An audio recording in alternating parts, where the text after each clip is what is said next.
আল্লাহ পাক বলছেন শুধু তাই নয়, আমি আমার দিনকে যারা প্রতিষ্ঠা করবে, আমার গোলামেরা যদি, আমার বান্দারা সঠিকভাবে যদি আমার গোলামি করে, ঈমান আনে, আমলে সালেহ করে, নেক কাজ করে, আমি তাদেরকে রাষ্ট্র প্রতিষ্ঠার সুযোগ করে দেব। আর তাদের জন্য ভীতির পরিবর্তে, সন্ত্রাসের পরিবর্তে শান্তি কায়েম করে দেব। সুবহানাল্লাহ। وَلَيُمَكِّنَنَّ لَهُمْ دِينَهُمُ الَّذِي ارْتَضَىٰ لَهُمْ وَلَيُبَدِّلَنَّهُم مِّنْ خَوْفِهِمْ أَمْنًا। তাদের দিনকে তারা নিজেদের জন্য যা পছন্দ করেছে অবশ্যই তিনি তা কায়েম করে দিবেন, এবং সন্ত্রাস আর ভীতির পরিবর্তে আল্লাহ নিরাপত্তা দান করবেন। জোরে কোন সুবহানাল্লাহ। সন্ত্রাস বন্ধ হবে, চুরি, ডাকাতি, জেনা, ব্যভিচার সব বন্ধ হয়ে যাবে। তোমরা ক্ষমতায় থাকবে, তোমরা ডমিনেটেড হবে না, তোমরা ডমিনেট করবে, গোটা পৃথিবীকে শাসন করবে, শাসিত তোমরা হবে না। আর ভীতির পরিবর্তে নিরাপত্তা তোমরা লাভ করবে। কি করলে? ইয়াবুদুনানি লা ইউশরিকুনা বি শাইআ। সুতরাং তারা যেন আমার ইবাদত করে এবং আমার সঙ্গে যেন কাউকে শরীক না করে। আল্লাহ বলছেন তোমরা যদি আমার সাথে শরীক না করো, ইবাদতের মধ্যে কাউকে যদি শরীক স্থাপন না করো, আর যদি তোমরা আমার ইবাদতটা সলিড ভাবে আমার জন্যই করো, তাহলে রাষ্ট্র ক্ষমতা তোমাদের হাতে আসবে, সন্ত্রাস নির্মূল হবে, শান্তি প্রতিষ্ঠিত হবে। এই হচ্ছে দুনিয়ার পুরস্কার। এটা কিসের পুরস্কার? আর আখিরাতের পুরস্কারের কথা বলা হচ্ছে, وَمَن يُطِعِ اللَّهَ وَرَسُولَهُ وَيَخْشَ اللَّهَ وَيَتَّقِهِ فَأُولَئِكَ هُمُ الْفَائِزُونَ।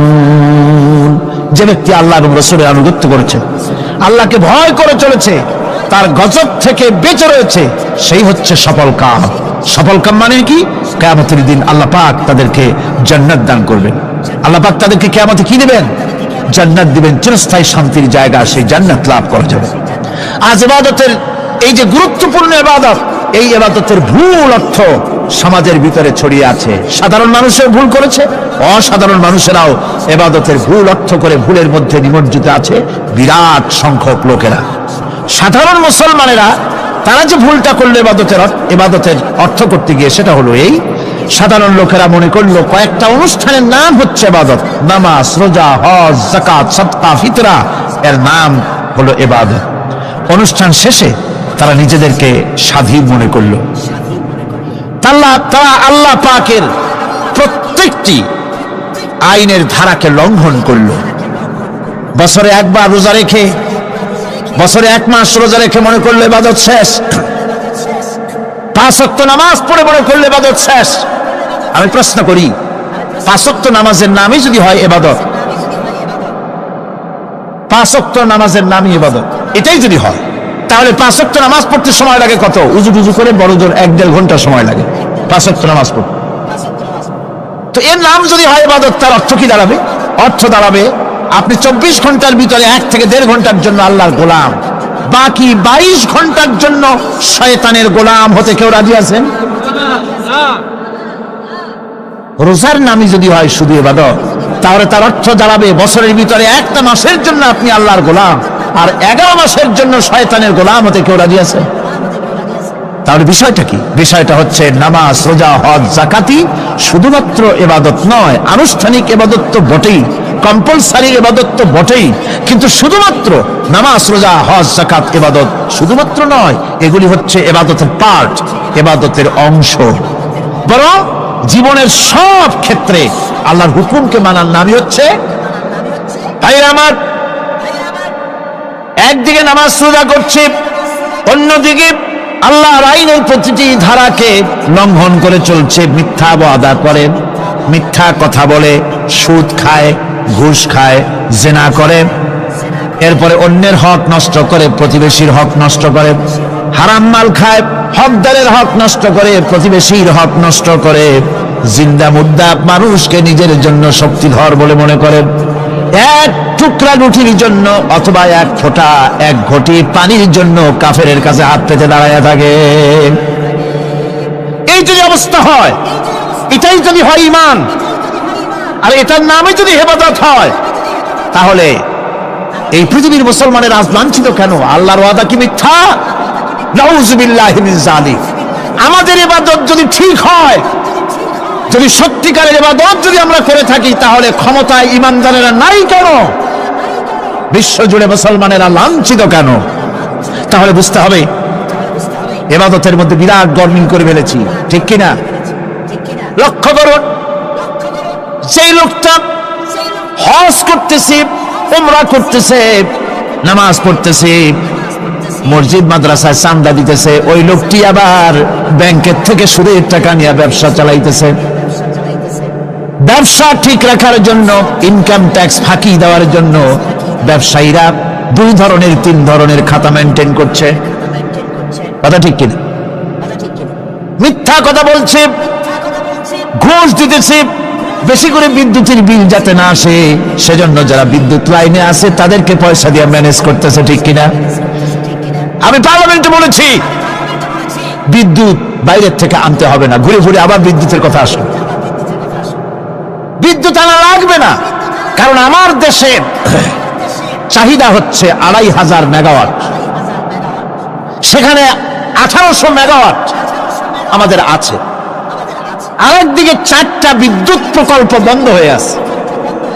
ওই 4টি বন্ধ হওয়া প্রকল্প যদি চালু করা যায়, তাহলে 2900 মেগাওয়াট বিদ্যুৎ উৎপাদিত হতে পারে বলে বিশেষজ্ঞরা বলেছেন। তাহলে আমাদের উদ্বৃত্ত 400 মেগাওয়াট থেকে যাবে। এইটাকে বাইরের থেকে আনার কোনো দরকার নাই। বিদ্যুতের অপচয় বন্ধ করুন, বিদ্যুতের চুরি বন্ধ করেন।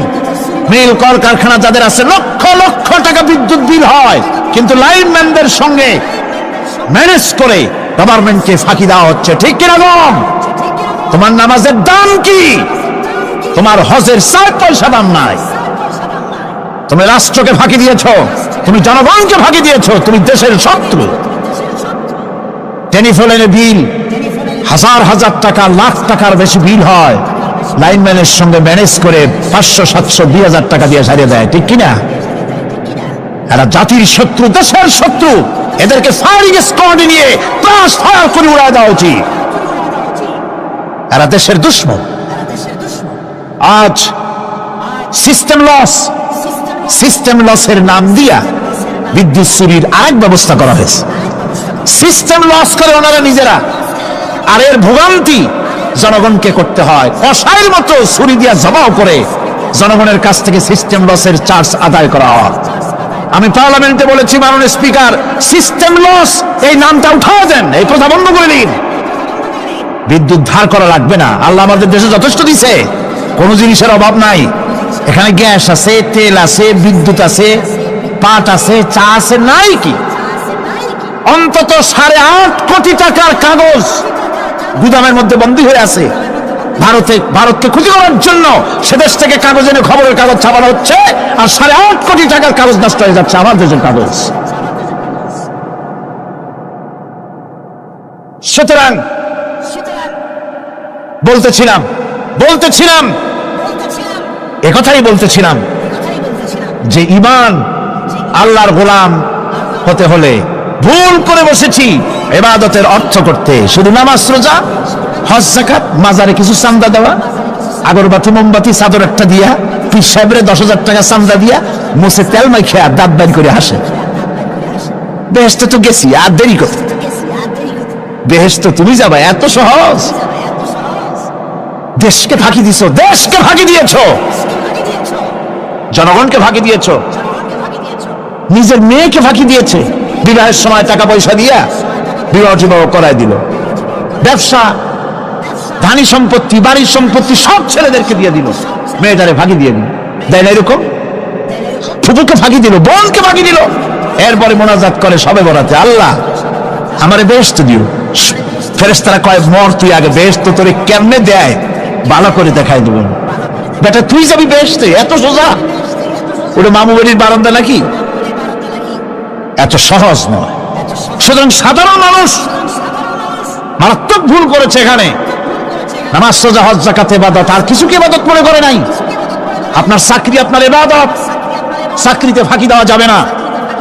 আপনি সুস্থ মানুষ, মেডিকেল লিভ নিয়ে ওয়াজ মাহফিল অথবা কোনো ইজতেমায় যাওয়া যাবে না, কোনো চেল্লা দিতে যাওয়া যাবে না। মেডিকেল লিভ নিয়ে আপনি সুস্থ মানুষ, কেন আপনি মেডিকেল লিভ নিচ্ছেন? আপনি ফাঁকি দিতে পারবেন না। সরকারি চাকরি করেন, মিল কল কারখানায় চাকরি করেন, ফরজ নামাজ পড়েছেন ভালো কথা, সুন্নাত পড়েছেন ভালো কথা, নফল পড়বেন না। জোহরের নফল পড়া বাদ দিন। যদি আপনি চাকরিজীবী হন, চাকরি করেন, ওটাই ইবাদত। এর নাম ইসলাম, এর নাম ইসলাম। গভর্নমেন্ট যে বেতন দেয় সেই বেতনের উপরে সন্তুষ্ট থাকুন, ঘুষ খাইয়েন না। যদি বেশি বেতন লাগে গভর্নমেন্টের কাছে দাবি জানান, আমাদের বেতন বাড়ায় দাও। ঘুষ খাবেন কেন? হারাম। যেরকম এটা কি? এই ঘুষের টাকা মাজারে দিয়া, পীরেরে দিয়া আল্লাহরে খুশি করবেন, এত সহজ না, এত সহজ না। সেই জন্য আমি সব ভাইদের খেদমতে আরজ করব, ইবাদত হচ্ছে জীবনের সব ক্ষেত্রে গোলামি, সকল ক্ষেত্রে গোলামি। চাকরিতে, অফিসে, আদালতে, কলকারখানায়, ক্ষেত খামারে, পার্লামেন্টে, সেক্রেটারিয়েটে, সেনানিবাসে, স্কুলে, কলেজে, বিশ্ববিদ্যালয়, সর্বত্র গোলামি কার? আল্লাহ পাকের। রিজকে হালাল করতে হবে, উপার্জনকে হালাল করতে হবে, সত্যিকারের আল্লাহর গোলাম হতে হবে। এক্ষেত্রে ইবাদতের অসাধারণ ব্যক্তি যারা, তারাও এক শ্রেণীর অসাধারণ ব্যক্তিরাও ভুল করে বসছেন। তারা যে ভুলটা করলেন ওটা হচ্ছে তারা তাসবিহ, জায়নামাজ, খানকা, হুজরাখানা এর ভেতরে বসে জিকির আজগার করাটাকেই জীবনের জন্য আল্লাহর ইবাদত মনে করে নিলেন। আল্লাহর বান্দারা যখন অনাচার ব্যভিচারে লিপ্ত, আল্লাহর আইনের পরিবর্তে যখন মানুষের তৈরি করা আইন চলছে, চেচনিয়া, বসনিয়া যখন মানুষদেরকে জবাও করা হচ্ছে, বসনিয়ার মুসলমান সন্তানদেরকে যখন জবাও করা হয়, কাশ্মীরের স্বাধীনতাকামী মুসলমানদের অধিকার হরণের জন্য তাদের উপরে যখন বন্য হায়নার মতো, পশুর মতো যখন ভারতীয় শত্রু সৈন্যরা যখন হামলা চালায়, সোমালিয়ার মানুষগুলি যখন না খেয়ে তাদের হাড়, পাঁজরার হাড়গুলি যখন বেরিয়ে যায়, তখনও যদি আপনি খানকার ভেতরে থেকে তসবিহ পড়েন আর তাহাজ্জুদের নামাজ পড়ে কপালে দাগ লাগান, এই অন্যায়ের বিরুদ্ধে যদি সোচ্চার না হন, আপনার এই তসবিহর কোনো দাম নাই। আপনাকে সোচ্চার হতে হবে, আপনাকে অন্যায়ের বিরুদ্ধে খাড়া হতে হবে। একদিকে তাহাজ্জুদের নামাজ তো পড়বেনই, জিকির তো করবেনই, কোন সন্দেহ নেই। আর একদিকে সিংহের মতো অন্যায়ের বিরুদ্ধে গর্জে উঠতে হবে। তাতে যদি প্রয়োজন হয় মুজাদ্দেদ আল ফেসানির মতো কারারুদ্ধ হন না কেন, সেটাই কিসমত, সেটাই তাকবীর। হক কথা বলতে হবে। এই জন্য আমার বারবার মনে পড়ে আজকের এক শ্রেণীর লোক আমাদের দেশে এক শ্রেণীর লোক বাইরের থেকেও আসে, বিদেশ থেকেও আসে, নামের আগে আওলাদে রসুল লাগান। ফেদায়ে রসুল, মুজাহিদে মিল্লাত, আওলাদে রসুল। আজিব, তুমি আওলাদে রসুল যদি হবে তাহলে তুমি যে দেশের মানুষ, সেই দেশে মুসলমানদের যখন জবাও করা হয়, পার্লামেন্টে কথা বলে বেরিয়ে আসো না কেন? তোমার জেল হয় না কেন? কংগ্রেসের সেন্ট্রাল বডির সদস্য হয়ে আওলাদে রসুল লাগাইয়া বাংলাদেশের রাজনীতিতে নাক গলাতে দেওয়া হবে না। এরা কংগ্রেসের পা চাটা গোলাম। এদেরকে চিনতে হবে, যারা আমার দেশে এসে মুসলমানদের মধ্যে বিভেদ সৃষ্টি করতে চায়। আমার মুসলমান ভাইয়েরা, সুতরাং আজকে আমাদেরকে বুঝতে হবে, নামের আগের 14 হাত লম্বা বিশেষণ দেখে ভুললে চলবে না। কথা মনে থাকবে, এরা কংগ্রেসের গোলাম। বাবরি মসজিদ যখন ভেঙে ফেলা হলো, তখন তো কোন আওলাদে রাসূলের নাম তো শুনি নেই। তখন তো নামটা শুনছি ওই বুখারী বেটার, বাপের বেটা ইমাম বুখারী। তিনি বলেছেন, আমি ভারতের দিল্লির জুমা মসজিদের ইমাম শুধু নই, আমি ভারতের 18 কোটি মুসলমানের ইমাম। বাবরি মসজিদকে গড়ে দিতে হবে। কোরআন শরীফের বিরুদ্ধে যখন কলকাতা হাইকোর্টে কেস করা হয়েছিল কোরআনকে ব্যান করার জন্য, সেদিন তো কোনো আওলাদে রাসূলের নাম শুনি নাই। সেদিন তো ওই বুখারী বেটাই বলেছেন, ভারতের হাইকোর্ট থেকে কোন জাজ, কোন বিচারক যদি কোরআন শরীফ ব্যান করা হলে বলে এই কথাটি উচ্চারণ করে, তাহলে আমি তাকে পায়ের তলে পাড়িয়ে ধরে বাম হাত দিয়ে তার জিহ্বাটা টেনে ছেড়ে ফেলে দেব।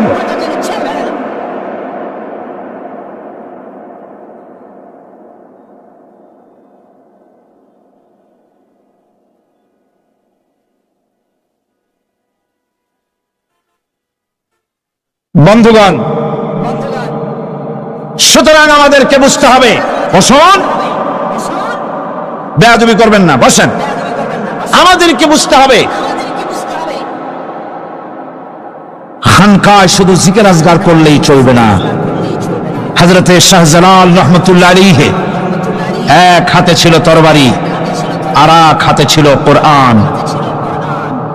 লড়াই করেছেন হযরতে শাহ মখদুম, হযরতে খান জাহান আলী, হযরতে খাজা মঈনুদ্দিন চিশতি আজমেরি রহমতুল্লাহ আলাইহি, হযরতে মুজাদ্দিদ আল বিসানি রহমতুল্লাহ আলাইহি।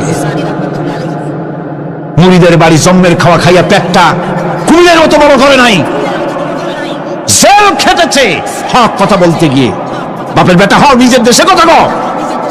বাংলাদেশে এসে তারপরে জনগণের টাকা লুটপাট করার ক্ষমতা কাউকে অধিকার দেওয়া হবে না।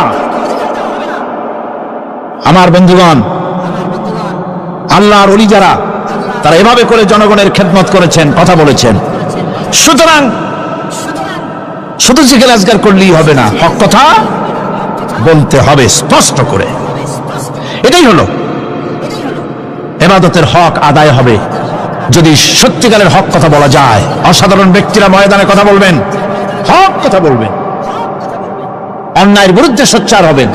আর সাধারণ জনগণ কথা ও কাজের মিল করবেন, নামাজ রোজা হজ যাকাত করবেন যার কথা মতো, রাজনীতি অর্থনীতি সমাজনীতি করবে সেই আল্লাহর কথা মতো।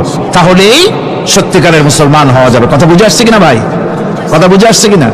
একটু জোরে সরে জিকির করেন, লা ইলাহা ইল্লাল্লাহ, লা ইলাহা, লা ইলাহা ইল্লাল্লাহ। আরো জোরে,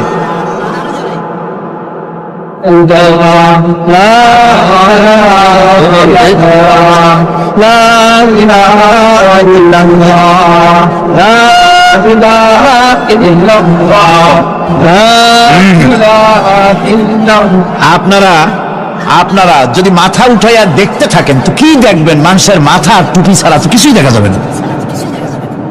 কাজেই ওঠা বসা না করে আজকে এক পবিত্র রাত আমরা আল্লাহর কাছে দোয়া করব। আলোচনার আমি এগিয়ে যাচ্ছি। ইবাদত আমাদেরকে বুঝতে হবে। ইবাদত যদি না বুঝি তাহলে মুসলমান বলে দাবি করারও কোনো মূল্য নাই। মানব জন্ম বৃথা। কারণ হচ্ছে আল্লাহ রাব্বুল আলামিন বলেছেন, মা খালাকতুল জিন্না ওয়াল ইনসা ইল্লা লিয়াবুদুন। মানুষ আর জিন জাতিকে আমি সৃষ্টি করেছি আমার গোলামির জন্য। কার গোলামি? ওই গোলামির পূর্ণাঙ্গ নমুনা যদি জানতে চাই, পূর্ণাঙ্গ নমুনা দৃষ্টান্ত লাগবে। কাকে অনুসরণ করব?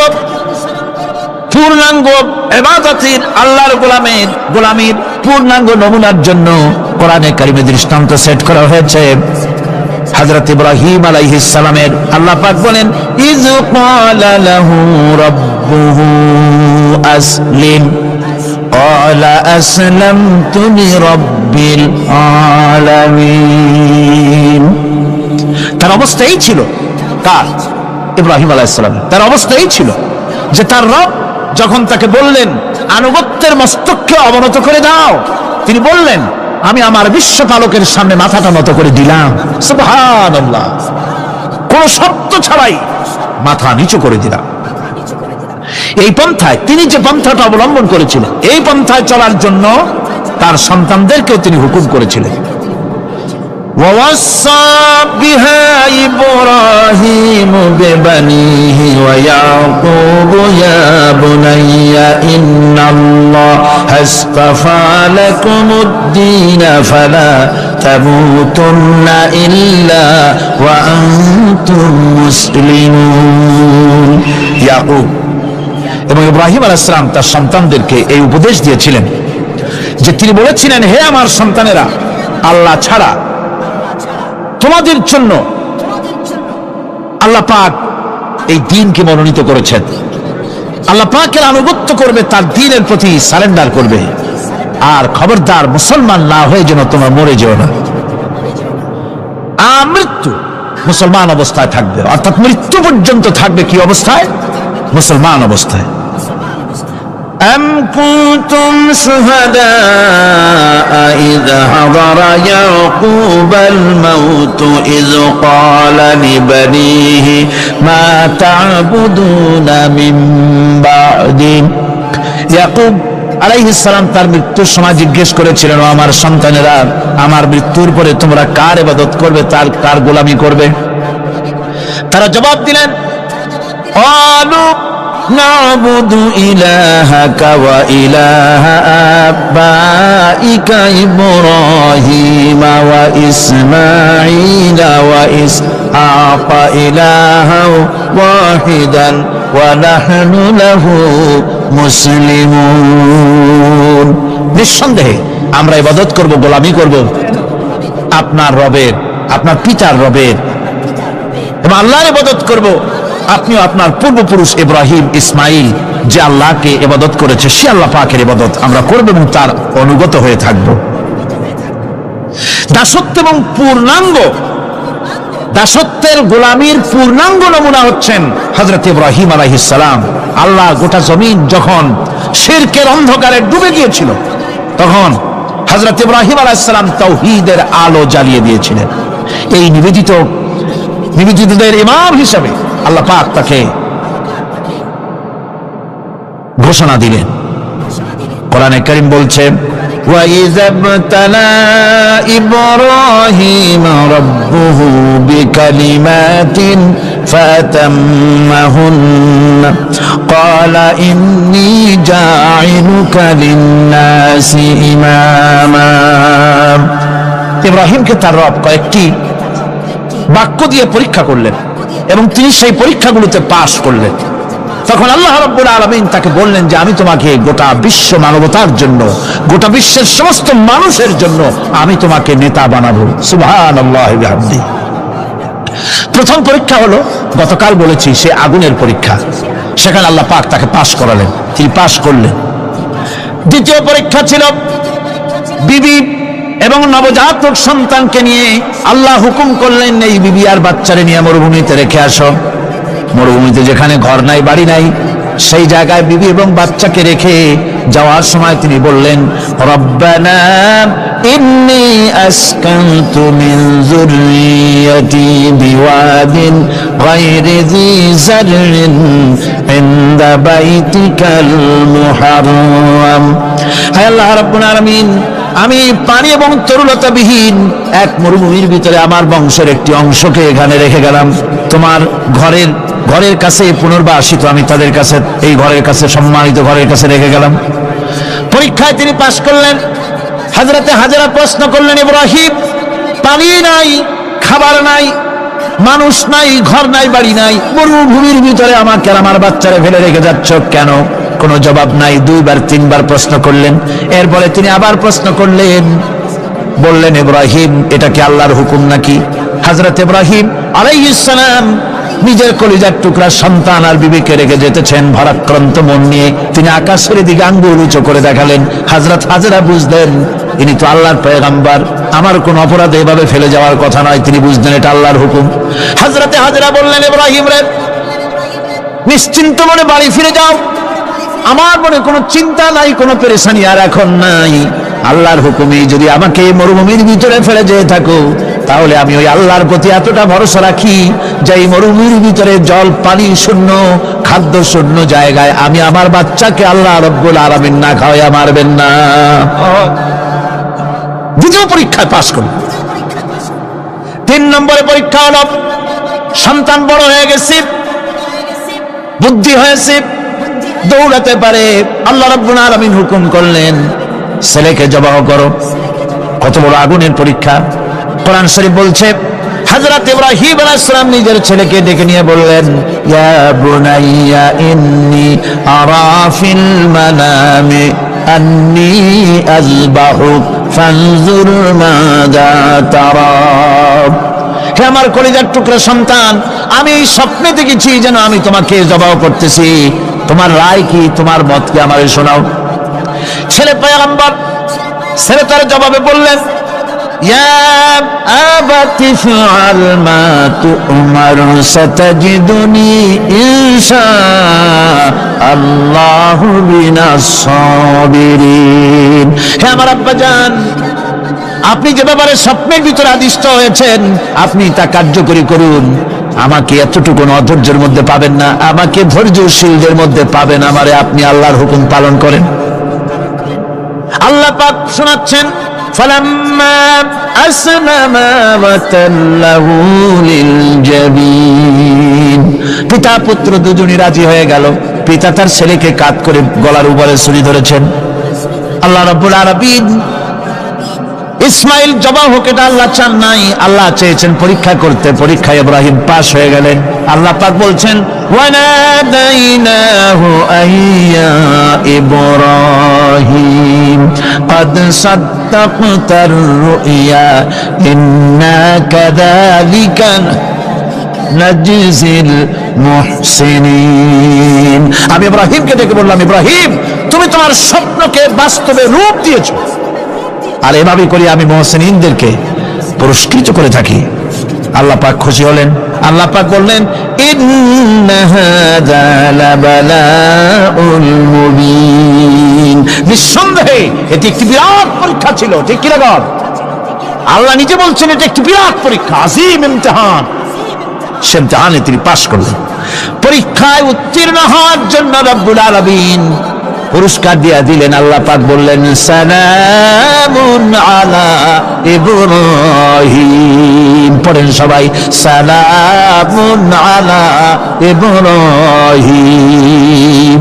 ইব্রাহিমের প্রতি আল্লাহ পাক বললেন, ইব্রাহিমের প্রতি সালাম রইল। সুবহানাল্লাহি ওয়া বিহামদিহি। ইবাদত এর আনুগত্যের এই উৎকৃষ্ট দৃষ্টান্ত স্থাপনের পর আল্লাহ পাক তার গোটা বিশ্বের মুসলমানদেরকে কিয়ামত পর্যন্ত ইব্রাহিম আলাইহিস সালামকে জাতির পিতা বানায়া দিলেন। সুবহানাল্লাহ। কত ইচ্ছা করে না এরকমের পরীক্ষা কোন পিতারা দিতে পারছে নাকি? গোটা বিশ্বের সমস্ত মানব মণ্ডলীর জন্য আল্লাহ পাক ইব্রাহিম আলাইহিস সালামকে কিয়ামত পর্যন্ত জাতির পিতা হিসাবে ঘোষণা করেছেন। সুবহানাল্লাহ।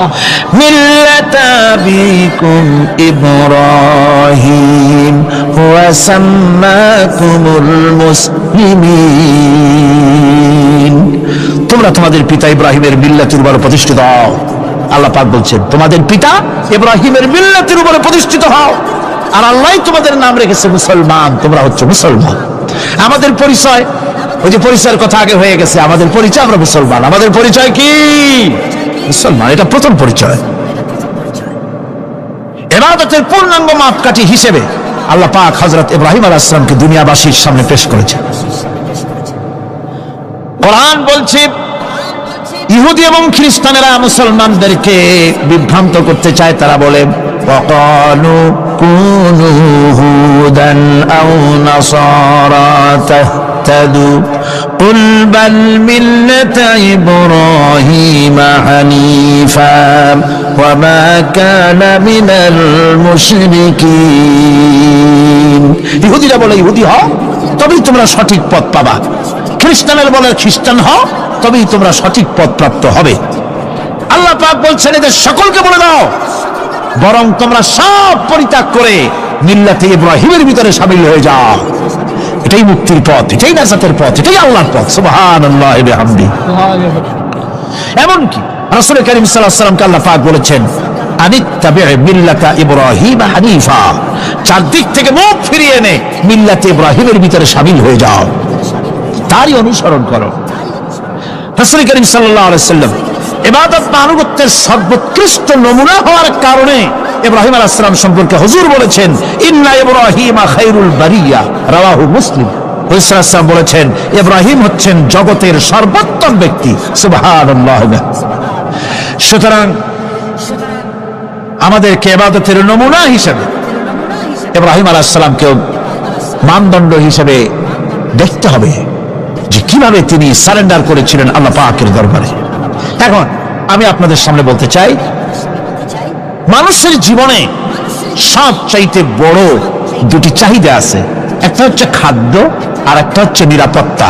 একটা খাদ্য, আরেকটা কি?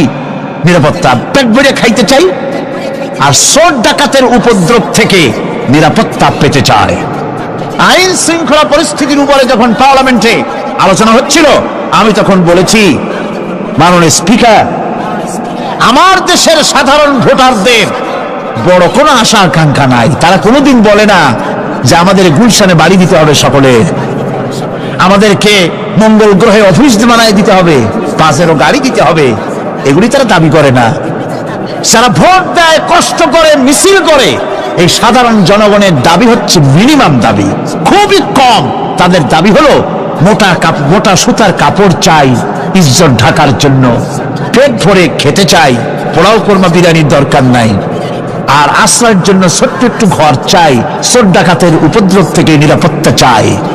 কথা ঠিক কিনা? আমি বললাম, স্পিকার সাহেব, আজ পর্যন্ত যতগুলি গভর্নমেন্ট এসেছে বাংলাদেশে, প্রত্যেকটি গভর্নমেন্ট আমার দেশের জনগণের এই ন্যূনতম দাবি, এই আশা পূরণ করতে ব্যর্থতার পরিচয় দিয়েছে। কেউ পারে নাই। যারাই গেছে তারাই তাদের নিজেদের আখের গোছাবার চেষ্টা করেছেন। সব নিজেকে নিয়ে ব্যস্ত, নিজের লোকদের নিয়ে ব্যস্ত, জনগণ নিয়ে চিন্তা নাই।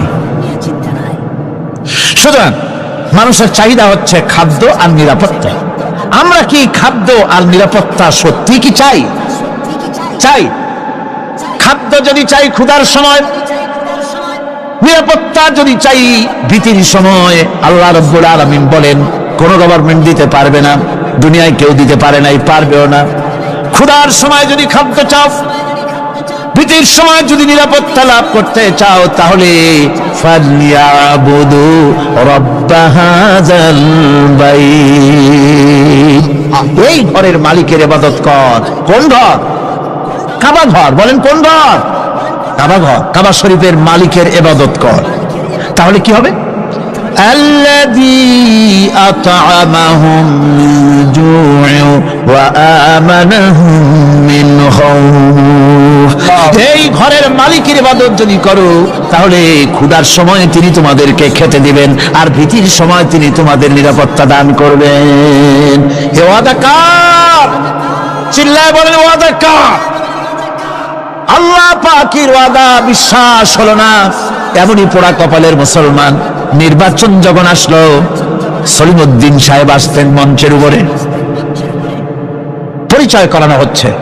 এত আপনারা যার বক্তৃতা শোনার জন্য বিপ্রহরের রৌদ্রে কষ্ট করতেছিলেন, এখন সেই সংগ্রামী জননায়ক, বিপ্লবী সন্তান, তিনি এখন আপনাদের সামনে বক্তব্য রাখবেন। উনি দাঁড়ায় বললেন, ভাইয়ার আমার, বোনের আমার, আমি এবার বোতল মার্কা বাক্স নিয়ে দাঁড়াইছি, আমারে সকলে মিলে ভোট দেন। এবার যদি ক্ষমতায় যেতে পারি, না খাইয়া কেউ মরবেন না, কিন্তু কি খাইয়া মরবে তাও কয় না। মানুষেরা এই কথাগুলি বিশ্বাস করলার সমানে ভোট দিল। হায় রে কপাল! আল্লাহ বললেন, আমার ইবাদত কর, আমার গোলামি কর জীবনের সব জায়গায়, তাহলে ক্ষুধার সময় খাইতে পারবি, আর ভীতির সময় নিরাপত্তা পাবি। আল্লাহর কথাটা বিশ্বাস হইল না। এই নামাজ পড়ার মুসলমানের দাম আছে, কম দাম আছে? এ রোজার দাম আছে? এ মুসলমান দাবি করেন দাম আছে? আল্লাহ রাব্বুল আলামিন তিনি পরিষ্কার করে বলছেন, এই ঘরের মালিকের ইবাদত করো, তিনি ক্ষুধার সময়ে খেতে দিবেন, আর তিনি তোমাদেরকে ভীতির সময় নিরাপত্তা দান করবেন। চাউলের অভাব হবে না, পাটের অভাব হবে না, খাদ্যের অভাব হবে না, কারণ দুটি জিনিস যদি তোমরা করতে পারো, খাবারের অভাব হবে না। ওয়ালাউ আন্না আহলাল কুরা আমানু ওয়াত্তাকাউ লাফাতাহনা আলাইহিম বারাকাতিন মিনাস সামাই ওয়াল আরদ। দেশের লোকেরা, জনপদের লোকেরা যদি দুইটা কাজ করে, এক নম্বরে হলো আমার উপর ঈমান আনবে, দুই নম্বরে হলো আমাকে ভয় করার নীতি অবলম্বন করে যদি চলে, তাহলে ওই দেশের মানুষের জন্য আকাশ আর জমিনের সব বরকতের দরজা আমি আল্লাহ খুলে দেব। আল্লাহর ওয়াদা। আল্লাহ পাকের নিকট মানুষের সবচাইতে বড় দাবি কি? আল্লাহর কাছে মানুষের সবচাইতে বড় দাবি কি করতে পারেন? আল্লাহ পাকের কাছে মানুষের শ্রেষ্ঠ দাবিটা আল্লাহ নিজেই শিখাই দিয়েছেন। আমার কাছে দাবি কর, ইহদিনাস সিরাতাল মুস্তাকিম। আয় আল্লাহ, একটা সোজা একটা সরল রাস্তা আমারে দাও, একটা সহজ পথ আমারে দাও। এই কথা সূরা ফাতিহা দাবি করার পর আল্লাহ রাব্বুল আলামিন এই অভিনন্দনের জবাবে, 7টা বাক্যের অভিনন্দনের জবাবে আল্লাহ রাব্বুল আলামিন 30 পারা কোরআন শরীফ নাজিল করে দিলেন। সূরা ফাতিহার এই সওয়ালের জবাবে আল্লাহ পাক বললেন, ওয়া আনি'বুদুনি হাযা সিরাতুম মুস্তাকিম। সোজা রাস্তা চাও, আমার গোলামি করো, ইবাদত করো। সব জায়গায় ইবাদত, গোলামি করাই লাগবে। আমার কাছে সোজা রাস্তা চাও, সোজা রাস্তা হলো আমার গোলামি করা। কার গোলামি? বেহেশতে যেতে চান? আমি আসতে গেলাম বলে আপনারও আসতে জবাব দিলেন। বেহেশতে যেতে চান? সুবহানাল্লাহ। এমন কোন মানুষ আছে নাকি যে বেহেশতে যেতে চায় না, মত করে যাইতে চায়? সবাই, আমরা সবাই বেহেশতের আশা করি, ঠিক কিনা? আল্লাহ রাব্বুল আলামিন বলেন, বেহেশতে যদি যেতে চাও তাহলেও ইবাদত করা লাগবে, ইবাদত ছাড়া জান্নাতে যাওয়া যাবে না। ফাদখুলি ফি ইবাদি ওয়াদখুলি জান্নাতি। সর্বপ্রথম আমার বান্দার মধ্যে দাখিল হয়ে যা, আমার গোলামির মধ্যে দাখিল হওয়া, আমার গোলাম হয়, এরপরে আমার জান্নাতে চলে যা। আগে গোলাম হবি, তারপরে কোথায় যাবি? জান্নাতে যাবে। আগে গোলাম হ, আগে গোলামির খাতায় নাম লেখা, আগে সত্যিকারের আমার বান্দা হ, গোলাম, এরপরে জান্নাতে যাওয়া যাবে। জান্নাতে যাইয়া আল্লাহর সাথে কি দেখা করতে চাই? আল্লাহর সাথে দেখা করতে চাই? আল্লাহ রাব্বুল আলামিন বলেন, ফামা কানা ইয়ারজু লিকা রাব্বিহি ফালইআমাল আমালান সালিহান ওয়া লা ইউশরিক বিইবাদাতি রাব্বিহি আহাদা। তোমাদের মধ্যে যদি কেউ আল্লাহর সঙ্গে, তার রবের সঙ্গে যদি কেউ দেখা করতে চায়, তাহলে সে যেন ভালো ভালো কাজ করে, নেক কাজ করে, আর তোমার রবের সাথে অর্থাৎ আল্লাহ রাব্বুল আলামিনের সাথে ইবাদতের মধ্যে যেন কাউকে শরীক না করেন। শিরক যদি না করো, খাঁটি গোলাম, খাঁটি বান্দায় যদি পরিণত হতে পারো, কিয়ামতের দিন আল্লাহ রাব্বুল আলামিনের সঙ্গে দিদার নসিব হয়ে যাবে। এই গোলামি করব কতদিন? কতদিন গোলামি করব? এই প্রশ্নের জবাবে আল্লাহ রাব্বুল আলামিন কোরআনে কারীমের মধ্যে জবাব দিয়ে দিয়েছেন, ওয়াবুদ রাব্বাকা হাত্তা ইয়াতিয়াকাল ইয়াকিন। মৃত্যু পর্যন্ত যতক্ষণ না নাক দিয়ে শেষ প্রশ্বাসটি, নিঃশ্বাসটি বেরিয়ে যাচ্ছে, ততক্ষণ পর্যন্ত আনুগত্য, গোলামি সব হবে কার? জোরে চিল্লায় এখন কার? এই গোলামি জীবনের সব ক্ষেত্রে করতে পারলে আমরা মুসলমান, আর করতে না পারলে মুসলমান নামে মুনাফিক। না পারলে কি? মুনাফিক। বন্ধুগণ, ইয়াকা না'বুদু পর্যন্ত বলে ওয়া ইয়াকা নাস্তাইনের কথাটা শোনাচ্ছি। সূরা ফাতিহার ভিতরে আমরা পড়ি, পড়েন আমার সাথে, ইয়াকা না'বুদু ওয়া ইয়াকা নাস্তাইন। হে আল্লাহ, একমাত্র তোমার গোলামি করি আর একমাত্র তোমার কাছে সাহায্য চাই। তুমি ছাড়া কারো কাছে সাহায্য? এটা কি ঠিক? এটা কি আমাদের মনের কথা, ঈমানের কথা? আল্লাহ করুন, আল্লাহ করুন, বলি আমিন। হাদিস শরীফে বলা হয়েছে, ইজা সাআলতা ফাসআলিল্লাহ ওয়া ইজা ইসতাআনতা ফাসতাইন বিল্লাহ। কিছু চাইতে হলে আল্লাহর কাছে চাও, কিছু বলতে হলে, ভিক্ষা করতে হলে আল্লাহর কাছেই ভিক্ষা করো। কার কাছে ভিক্ষা করবেন? আল্লাহর কাছে বলুন। আমার বন্ধুগণ, আমি আমার ঈমান থেকে কথা বলি, আমি আমার ঈমান থেকে কথা বলি। কোরআন এবং হাদিস পড়ে যতটুকু আল্লাহ বোঝার তৌফিক দিয়েছেন, সেই কথাগুলি পেশ করার জন্য চেষ্টা করি। বন্ধুগণ, এদিক ওদিক কোনো দিকে না ঘুরে মসজিদে যান, মসজিদে গিয়ে নামাজ পড়েন, আর আল্লাহর কাছে হাত পেতে আল্লাহরে বলেন। সেজদা গিয়া যখন রব্বুল আলামিনের দরবারে কিছু চাইবেন, হুজুরের কাছে জিজ্ঞেস করা হয়েছে, হুজুর, বান্দা কখন আল্লাহর নিকটবর্তী হয়ে যায়? আল্লাহর নবী বলেছেন, বান্দা যখন সেজদা দেয় তখন বান্দা একেবারে আল্লাহ পাকের কাছে চলে যায়। আল্লাহর কাছে চান, যা দরকার, ছেলে নাই, মেয়ে নাই, বউ নাই, অথবা চাকরি নাই, প্রমোশন চাই, ব্যবসায় উন্নতি চাই, যা দরকার কাকে বলবেন? মনটাকে পরিষ্কার করুন, আজকে মনটাকে সাফ করুন, সমস্ত দুর্বলতা থেকে মনকে উঠায় আনো, বিশ্বাস করুন যা চাওয়া যা বলা সবটা আল্লাহর কাছে। কার কাছে? আমি তার গোলাম। আমি কার গোলাম? আল্লাহ ছাড়া কারো কাছে আমার অভিযোগ তুলবো না, সবটা বলবো আল্লাহর কাছে। বলে দেখেন, বলে দেখেন আল্লাহ পাক কিভাবে আপনাকে সাহায্য করেন। সুবহানাল্লাহ। ভাইরা আমার, আল্লাহ রাব্বুল আলামিন রাসূল করিম সাল্লাল্লাহু আলাইহি ওয়াসাল্লামকে বলেছেন, ফাইদা ফারাগতা ফানসাব ওয়া ইলা রাব্বিকা ফারগাব।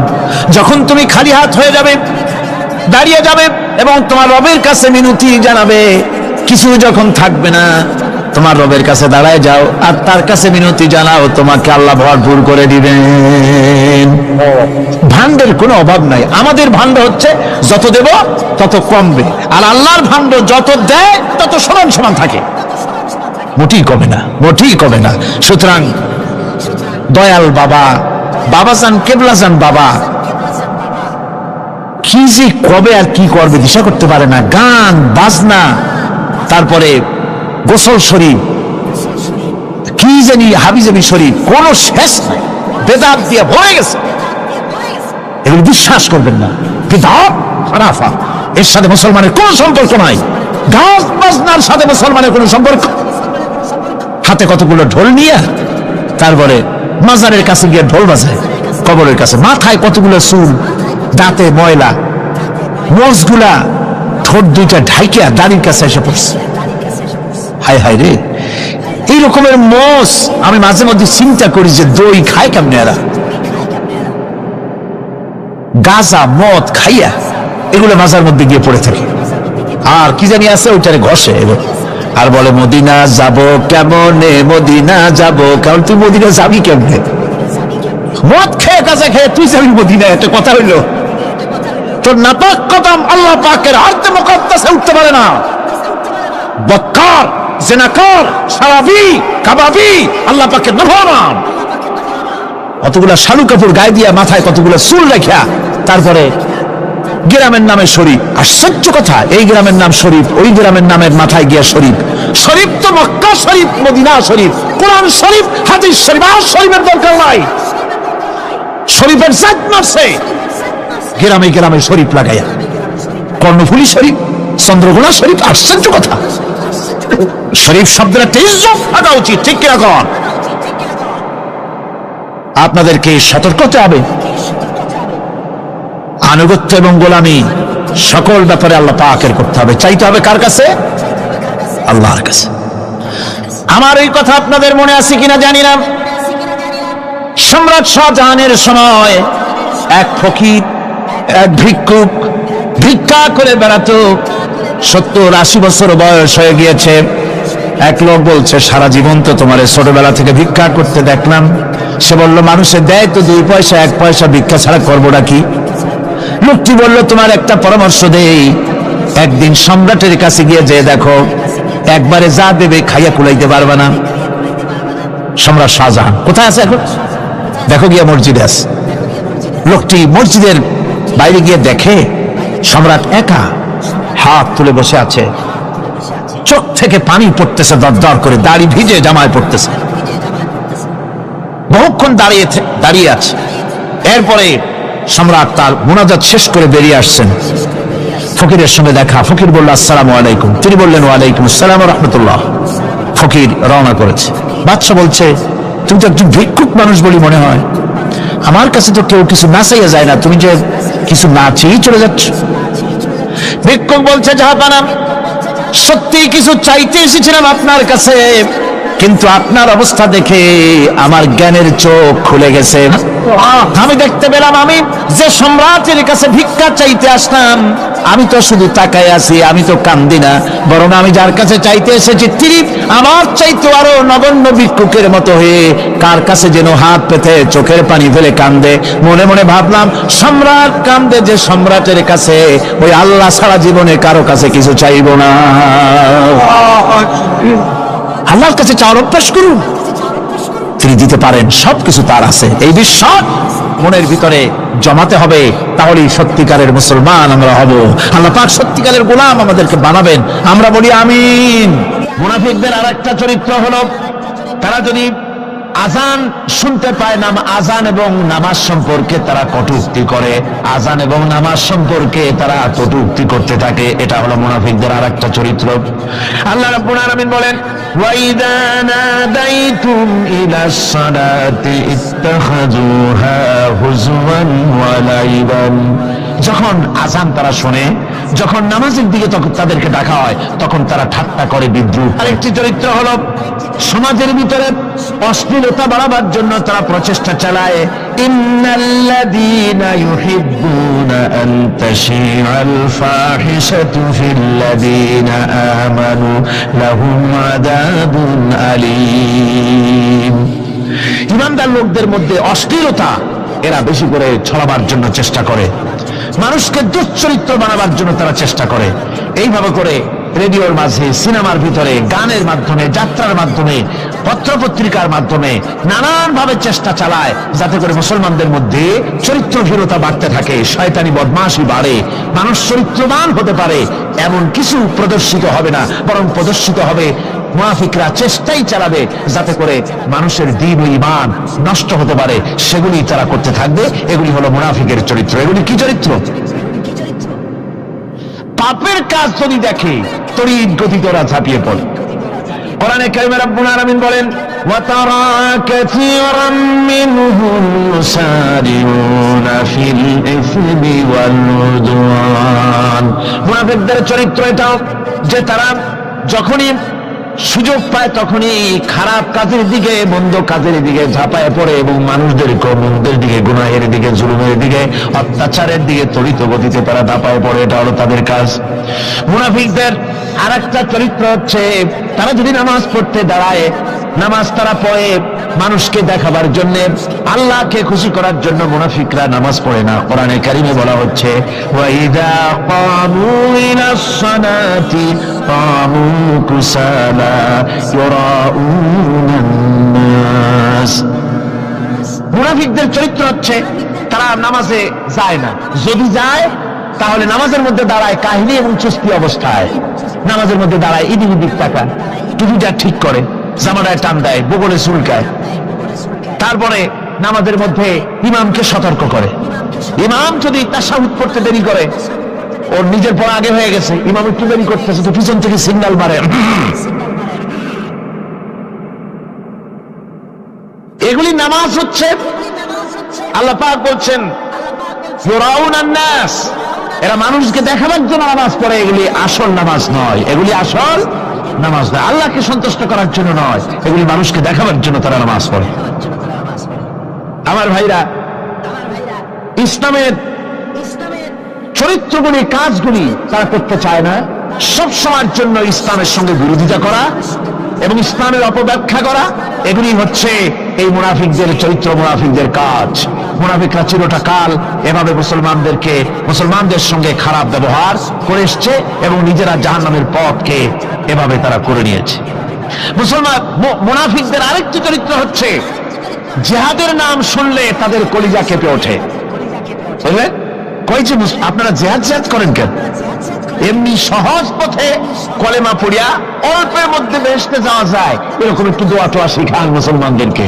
আমাদের কাছে মাঝে মধ্যে আসে, কয় যে মুনাফিক তো সহজে চেনা যায় না, কয় যে হুজুর এই যে বারবার জিহাদ, এই মারামারি, এই ঠেঙ্গাঠেঙ্গি, এগুলি আছে নাকি ইসলামের মধ্যে? কোথায় আছে যে মারামারি করা লাগবে, তারপরে মিছিল করা লাগবে, ধর্মঘট করা লাগবে, এ ধরনের জিহাদে অংশ নিতে হবে? এগুলি কি?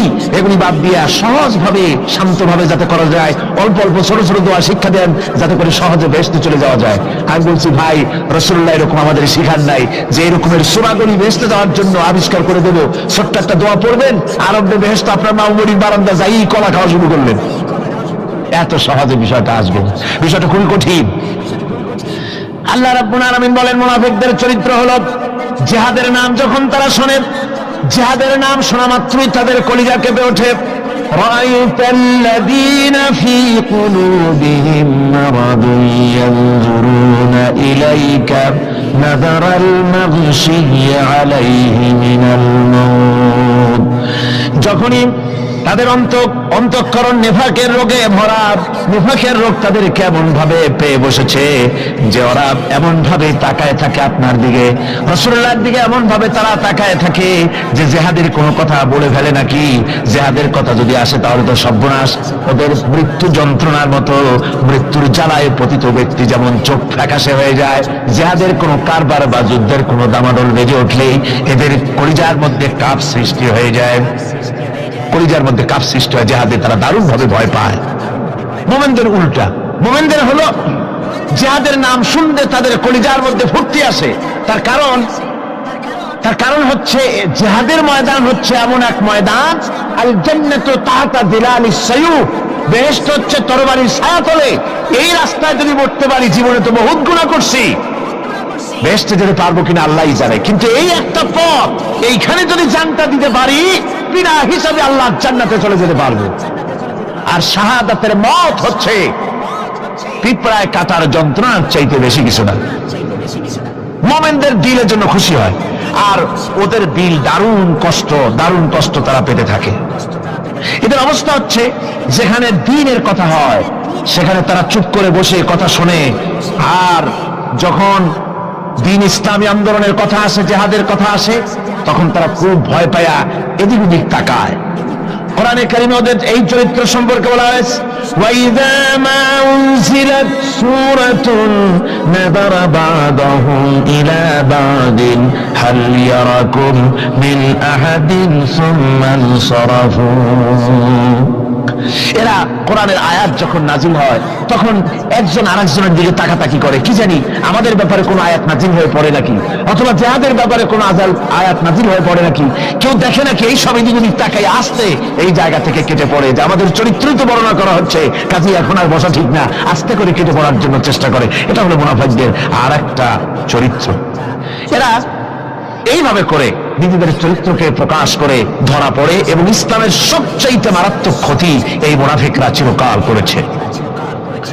আল্লাহ রাব্বুল আলামিন বলেন মুনাফিকদের ব্যাপারে, মুসলমানদের বিপদ হলে তারা দারুণ ভাবে খুশি হয়, আর মুনাফিকদের চরিত্র হলো মুসলমানদের উপকার হলে, ভালো হলে তারা দারুণ ভাবে অসন্তুষ্ট হয়ে যায়।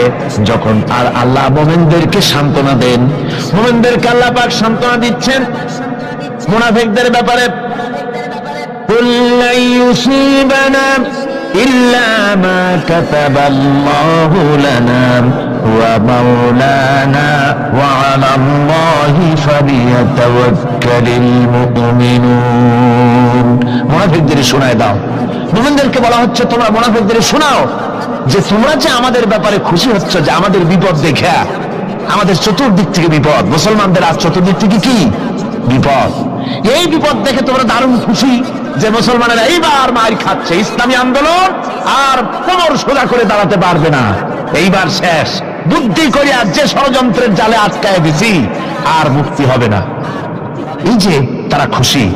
আল্লাহ রাব্বুল আলামিন বলেন মুমিনেরা তোমাদের ঘাবড়াবার কোনো কারণ নাই, তোমরা বলে দাও কুল লা ইউসিবানা ইল্লা মা কাতাবাল্লাহু লানা, তোমরা শোনায় দাও যে আমাদের কিছুই হয় না, আমাদের শুধু তাই হয় যা আল্লাহ রাব্বুল আলামিন আমাদের জন্য লিখে রেখেছেন, আমাদের তাকদীরে যেটা আছে ওটাই হবে, এর থেকে বেশি কিছুই হবে না।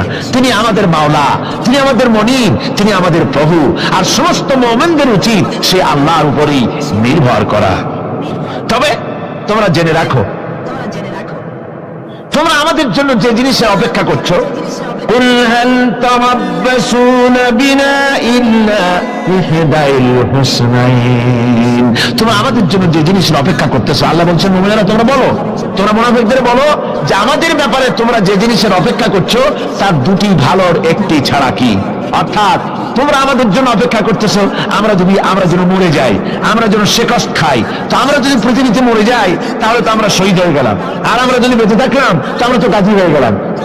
আমাদের ওই যে হাতি মরার মতো আর বাঁচার মতো, হাতি মরলেও লাখ টাকা, বাঁচলেও লাখ টাকা, আমরা মরলে গাজী, বাঁচলে কি শহীদ, কোন দিক দিয়ে আমাদের ঠগ নাই। সুতরাং তোমরা আমাদের জন্য যে জিনিস অপেক্ষা করো তার দুটো ভালোর একটি ছাড়া কি, আর আমরা তোমাদের ব্যাপারে তোমরা যেমন আমাদের ব্যাপারে অপেক্ষা করতেছো, আমরাও তোমাদের ব্যাপারে আরেকটা জিনিসের অপেক্ষা করছি।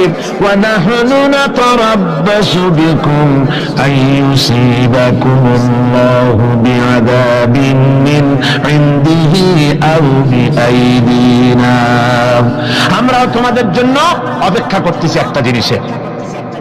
তোমরা আমাদের জন্য দুটি জিনিস অপেক্ষা করো, আমরাও তোমাদের জন্য দুটি জিনিস অপেক্ষা করছি। তা হচ্ছে এই, তোমাদের শাস্তিটা আল্লাহ নিজে দিবেন না আমাদের হাত দিয়ে দেওয়াবেন, আমরা সেইটার অপেক্ষা করতেছি। ফাতারাব্বাসু ইন্না মাআকুম মুতারাব্বিসুন। সুতরাং তোমরা অপেক্ষা করতে থাকো, আমরা অপেক্ষা করতে থাকি। ব্যাপারটা কোথায় গিয়ে দাঁড়ায় আসো আমরা সকলে তা লক্ষ্য করি। সুতরাং এই মুনাফিকদের এই হচ্ছে চরিত্র, চিরকাল ইসলামের সঙ্গে বিরোধিতা করা, মুসলমানদের সাথে ঠাট্টা বিদ্রুপ করা, এটাই হচ্ছে তাদের চরিত্র। এই চরিত্র দিয়েই তারা ইসলামকে চিরকাল ক্ষতিগ্রস্ত করে এসেছে। রাসূল পাক সাল্লাল্লাহু আলাইহি ওয়াসাল্লাম এই মুনাফিকদের সম্পর্কে বলেছেন যে মুনাফিকরা হচ্ছে ইদা হাদা গাদারা, যখন তারা ওয়াদা করে সে ওয়াদাকে তারা খেলাফ করে, এটা হচ্ছে মুনাফিকদের একটা চরিত্র। তারপরে তাদের কাছে কোনো জিনিস আমানত রাখলে ইদা উত্তুমিনা খানা, যখন আমানত রাখা হয় সে আমানতের তারা খিয়ানত করে। তারপরে যখন তারা ঝগড়ায় লিপ্ত হয় তখন তারা পরস্পরকে গালাগালি করে। আর যদি তারা কথা বলে কথার মধ্যে কথায় কথায় তারা মিথ্যে কথা বলে। এই হচ্ছে মুনাফিকদের চরিত্র। এরপরে মুনাফিকরা শুধু রুজি রুটি আর পেট নিয়েই তারা ব্যস্ত থাকে। মুনাফিকদের এই চরিত্র কোরআন এবং হাদিসে আল্লাহ রাব্বুল আলামিন স্পষ্ট করে মানুষের সামনে তুলে ধরেছেন, যাতে করে আমরা মুনাফিকি চরিত্র থেকে রক্ষা পেতে পারি। এই মুনাফিকদের সম্পর্কে সর্বশেষ কথা, আল্লাহ রাব্বুল আলামিন যেহেতু মুনাফিকরা ইসলামের সবচাইতে বেশি ক্ষতি করেছে, সেই জন্য আল্লাহ রাব্বুল আলামিন নবীকে বলেছেন যে আপনি যদি এদের ব্যাপারে ইস্তাগফির লাহুম আও লা তাস্তাগফির লাহুম ইন তাস্তাগফির লাহুম ৭০ মাররাতান ফালান ইয়াগফিরাল্লাহু লাহুম। আপনি যদি এদের জন্য ক্ষমা চান, আর ক্ষমা আপনি নাই চান, এমনকি ৭০ বারও যদি আপনি মুনাফিকদের জন্য আমি আল্লাহর কাছে ক্ষমা প্রার্থনা করেন, আমি আল্লাহ রাব্বুল আলামিন মুনাফিকদেরকে ক্ষমা করে দেব না। মুনাফিক হচ্ছে চরমভাবে ক্ষতিগ্রস্ত, দুনিয়াও ক্ষতিগ্রস্ত হবে, আখিরাতেও তারা ক্ষতিগ্রস্ত হবে। আল্লাহ পাকের কত বড় কথা যে কিয়ামত পর্যন্ত মুনাফিকদের জন্য হুজুর সাল্লাল্লাহু আলাইহি ওয়াসাল্লামকে বলা হচ্ছে যে ৭০ বারও যদি তাদের জন্য আপনি আমার কাছে ক্ষমা চান, আমি মুনাফিকদেরকে কখনো ক্ষমা করব না। সুতরাং আমাদেরকে বুঝতে হবে মুনাফিকি চরিত্র সবচেয়ে নিকৃষ্ট চরিত্র, আর এই চরিত্রে আল্লাহ পাক সবচেয়ে বেশি অসন্তুষ্ট হন। আল্লাহ পাক তাই বলছেন, কাবুরা মাকতান ইনদাল্লাহি আন তাকুলু মা লা তাফআলুন। আল্লাহর কাছে সবচাইতে বেশি ক্রোধ উদ্রেককারী এই ব্যাপারটাই যে তোমরা যা বলো তা তোমরা করো না, এটা বড় মারাত্মক ব্যাপার। আল্লাহ এটাকে সহ্য করেন না। সুতরাং মুমিনদেরকে আয়াত থেকে শিক্ষা গ্রহণ করতে হবে, মুনাফিকি ছাড়তে হবে, আনুগত্য করতে হবে। সবটাই আল্লাহর। কার আনুগত্য হবে? আল্লাহ এবং রাসূলের আনুগত্য জীবনের সকল ক্ষেত্রেই করতে হবে। এটাই মুসলমানদের জন্য ঈমানের সবচেয়ে বড় দাবি। তারপরে রব্বুল আলামিন বলেন, ইন্নাল্লাহা ইউহিব্বুল্লাযীনা ইউকাতিলুনা ফী সাবিলিহি সাফফান কাআন্নাহুম বুনিয়ানুম মারসুস। আল্লাহ পাক বলছেন, আল্লাহ নিশ্চয়ই ভালোবাসেন সেই সব লোকদেরকে যারা কাতারবন্দী হয়ে আল্লাহর রাস্তায় লড়াই করে, সীসা ডালা প্রাচীরের মতো ইস্পাত কঠিন দৃঢ় হয়ে যারা কাতারবন্দী হয়ে সুসংবদ্ধ হয়ে আল্লাহর জন্য যারা লড়াই করে। এখানে বলা হচ্ছে যে লড়াইটা হবে আল্লাহর জন্য। সংগ্রাম হবে কার জন্য? ইউকাতিলুনা ফী সাবিলিহি। লড়াই কিন্তু লড়াইটা কখনই দেশ দখল করা, তা আবার মানুষের তৈরি করা আইন কানুন প্রতিষ্ঠার জন্য দেশ দখল করার সংগ্রাম, মানুষের তৈরি করা মতবাদকে প্রতিষ্ঠা করার সংগ্রাম, এই জাতীয় যত রকমের সংগ্রাম আছে, যত রকমের জিহাদ আছে, এই সমস্ত সংগ্রামকে, লড়াইকে ইসলাম জায়েজ করে না। এগুলি মুসলমানদের জন্য একদম নিষিদ্ধ। মুসলমানরা লড়াই করবে কেবলমাত্র আল্লাহর রাস্তায়, ফি সাবিলিহি, জিহাদ ফি সাবিলিল্লাহ, ওয়া তুজাহিদুনা ফি সাবিলিল্লাহ। লড়াই হবে কার পথে? সবে চিল্লায় বলেন, লড়াই কার পথে? লড়াই কি? জিহাদ কি? জিহাদ এই নয় যে আপনি লাঠি ঠেঙ্গা নিয়ে তারপরে ভাই হবেন আর হিন্দু খ্রিস্টান যেখানে পাবেন সমানে মারিয়া শেষ করে ফেলাবেন, এর নাম জিহাদ নয়। জিহাদ হচ্ছে আল্লাহর রাস্তায় সংগ্রাম করা, লড়াই করা। সেই লড়াইটা কি? যে কোনো উদ্দেশ্যকে সফল করার জন্য প্রচেষ্টা চালানো, প্রাণান্তকর প্রচেষ্টা চালানো, ওই প্রচেষ্টার নামই হচ্ছে কি? জিহাদ। সুতরাং এই জিহাদটা হবে আল্লাহর রাস্তায়, সংগ্রাম হবে আল্লাহর রাস্তায়। কি উদ্দেশ্যে? দ্বীন প্রতিষ্ঠার উদ্দেশ্যে। কোরআনে কারিমে রব্বুল আলামিন বলেছেন, আল্লাযীনা আমানু ইউকাতিলুনা ফী সাবিলিল্লাহ, যারা নাকি ঈমানদার তারা লড়াই করে আমি আল্লাহর রাস্তায়, আমি আল্লাহর পথে তারা লড়াই করে, সংগ্রাম করে আমার দেওয়া জীবন ব্যবস্থা প্রতিষ্ঠার জন্য।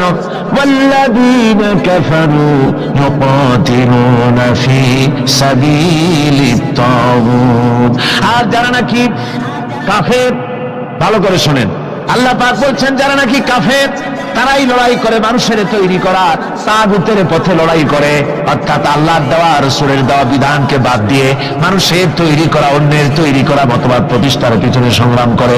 এখন আপনি দেখেন এই পৃথিবীতে সমাজতন্ত্র কার তৈরি? মানুষের। আল্লাহর না মানুষের? যারা বলেন এটা কার তৈরি? আল্লাহর না মানুষের? জাতীয়তাবাদ কার তৈরি? আল্লাহর না মানুষের? পুঁজিবাদ কার তৈরি? আল্লাহ না মানুষের? সমাজতন্ত্র কার তৈরি? আল্লাহ না মানুষের? ধর্মনিরপেক্ষতাবাদ কার তৈরি? আল্লাহ না মানুষের?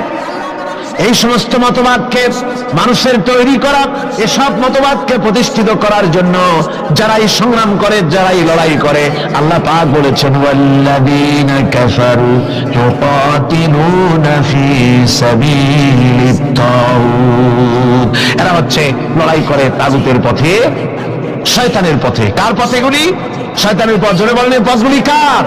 শয়তানের পথ। যারা মুমিন তারা লড়াই করবে আল্লাহর পথে। সুতরাং লড়াই হতে হবে সব সময় আল্লাহর পথে, আর সেই লড়াই বিচ্ছিন্ন ভাবে নয়, কাতারবন্দি হয়ে সুসংহত সাংগঠনিক প্রক্রিয়ায় সুশৃঙ্খল ভাবে সাংগঠনিক ফয়সলা সিদ্ধান্তকে মেনে নিয়ে আমিরের হুকুমকে অনুসরণ করে ঐক্যবদ্ধভাবে যদি লড়াই হয়, সে লড়াইয়ে বিজয় আসবে আল্লাহর পক্ষ থেকে। বিচ্ছিন্ন ভাবে নয়, ঐক্যবদ্ধভাবে কাজ করতে হবে। এই আয়াতের মূলনীতির ভিত্তিতে রাসূল পাক সাল্লাল্লাহু আলাইহি ওয়াসাল্লামের নেতৃত্বাধীন এমন এক মহা সামরিক শক্তি গড়ে উঠেছিল যার সামনে তদানীন্তন রোম, পারস্য পদানত হয়েছিল। সুবহানাল্লাহ পড়েন। সুতরাং এমন একটি বাহিনী গড়ার জন্য মুমিনদের প্রতি বলা হচ্ছে যে তোমরা হবে সেই ধরনের বাহিনী যারা নাকি লড়বে আল্লাহর রাস্তায়, আল্লাহর পথে লড়াই করবে নিজেদের জান এবং মাল দিয়ে, ঐক্যবদ্ধভাবে। তারপরে আল্লাহ রাব্বুল আলামিন বলছেন وَإِذْ قَالَ مُوسَى لِقَوْمِهِ يَا قَوْمِ لِمَ تُؤْذُونَنِي وَقَدْ تَعْلَمُونَ أَنِّي رَسُولُ اللَّهِ إِلَيْكُمْ فَلَمَّا زَاغُوا أَزَاغَ اللَّهُ قُلُوبَهُمْ وَاللَّهُ لَا يَهْدِي الْقَوْمَ الْفَاسِقِينَ। স্মরণ করো মুসা আলাইহিস সালামের কথা। এই কথাগুলি আল্লাহ মুসলমানদের স্মরণ করাচ্ছেন। কাদেরকে? মুসলমানদেরকে। মুসা আলাইহিস সালামের কথা স্মরণ করো। তিনি তার কওমদেরকে বললেন, হে কওম, হে আমার জাতি, তোমরা কেন আমাকে উৎপীড়িত করছো, কেন আমাকে কষ্ট দিচ্ছ? ওয়াকাদ তা'লামুনা আন্নী রাসূলুল্লাহি ইলাইকুম, আর একথা তোমরা ভালো করেই জানো যে আমি তোমাদের জন্য রাসূল হয়ে এসেছি আল্লাহর পক্ষ থেকে। বন্ধুগণ, কোরআনে কারীমে একথা বলা হয়েছে, সর্বত্র প্রায় এসেছে, নবীদের উপরে সমকালীন যুগের লোকেরা নবীদেরকে কষ্ট দিয়েছে, মুসিবত দিয়েছে। কারণ কি? নবীদের স্বভাব খারাপ ছিল, তাই নাকি? নাউযুবিল্লাহি মিন যালিক। নবীরা স্বভাব চরিত্রের দিক থেকে সর্বশ্রেষ্ঠ। নবীদের জন্য সমকালীন লোকেরা খেপলো কেন? খেপেছে একটাই কারণ ছিল। নবীদের বিরুদ্ধে খেপার একটি কারণ, তা হচ্ছে নবীরা দুনিয়ার মানুষের সামনে বলেছেন, ইয়া কওমি ইবুদুল্লাহা মা লাকুম মিন ইলাহিন গায়রু। নবীরা দাওয়াত দিয়েছেন, ও আমার কওম, ও আমার জাতি, এক আল্লাহ ছাড়া কারো গোলামি করা যাবে না, কারো আনুগত্য করো না, দাসত্ব করো, গোলামি করো একমাত্র আল্লাহ রাব্বুল আলামিনের। অন্য আয়াতে এসেছে আল্লাহ পাক বলেছেন وَلَقَدْ بَعَثْنَا فِي كُلِّ أُمَّةٍ رَسُولًا أَنِ اعْبُدُوا اللَّهَ وَاجْتَنِبُوا الطَّاغُوتَ। আমি এমন কোন জাতি নাই, এমন কোন দল নাই যাদের জন্য নবী প্রেরণ করি নাই। নবীরা গিয়া তাদেরকে বলেছেন এক আল্লাহর গোলামি করো, আর মানুষের দাসত্ব তাগুতের গোলামি বর্জন করো, আল্লাহর গোলামি করো। এই কথা বলার সঙ্গে সঙ্গে তাগুত খেপে গেছে। কে খেপে গেছে?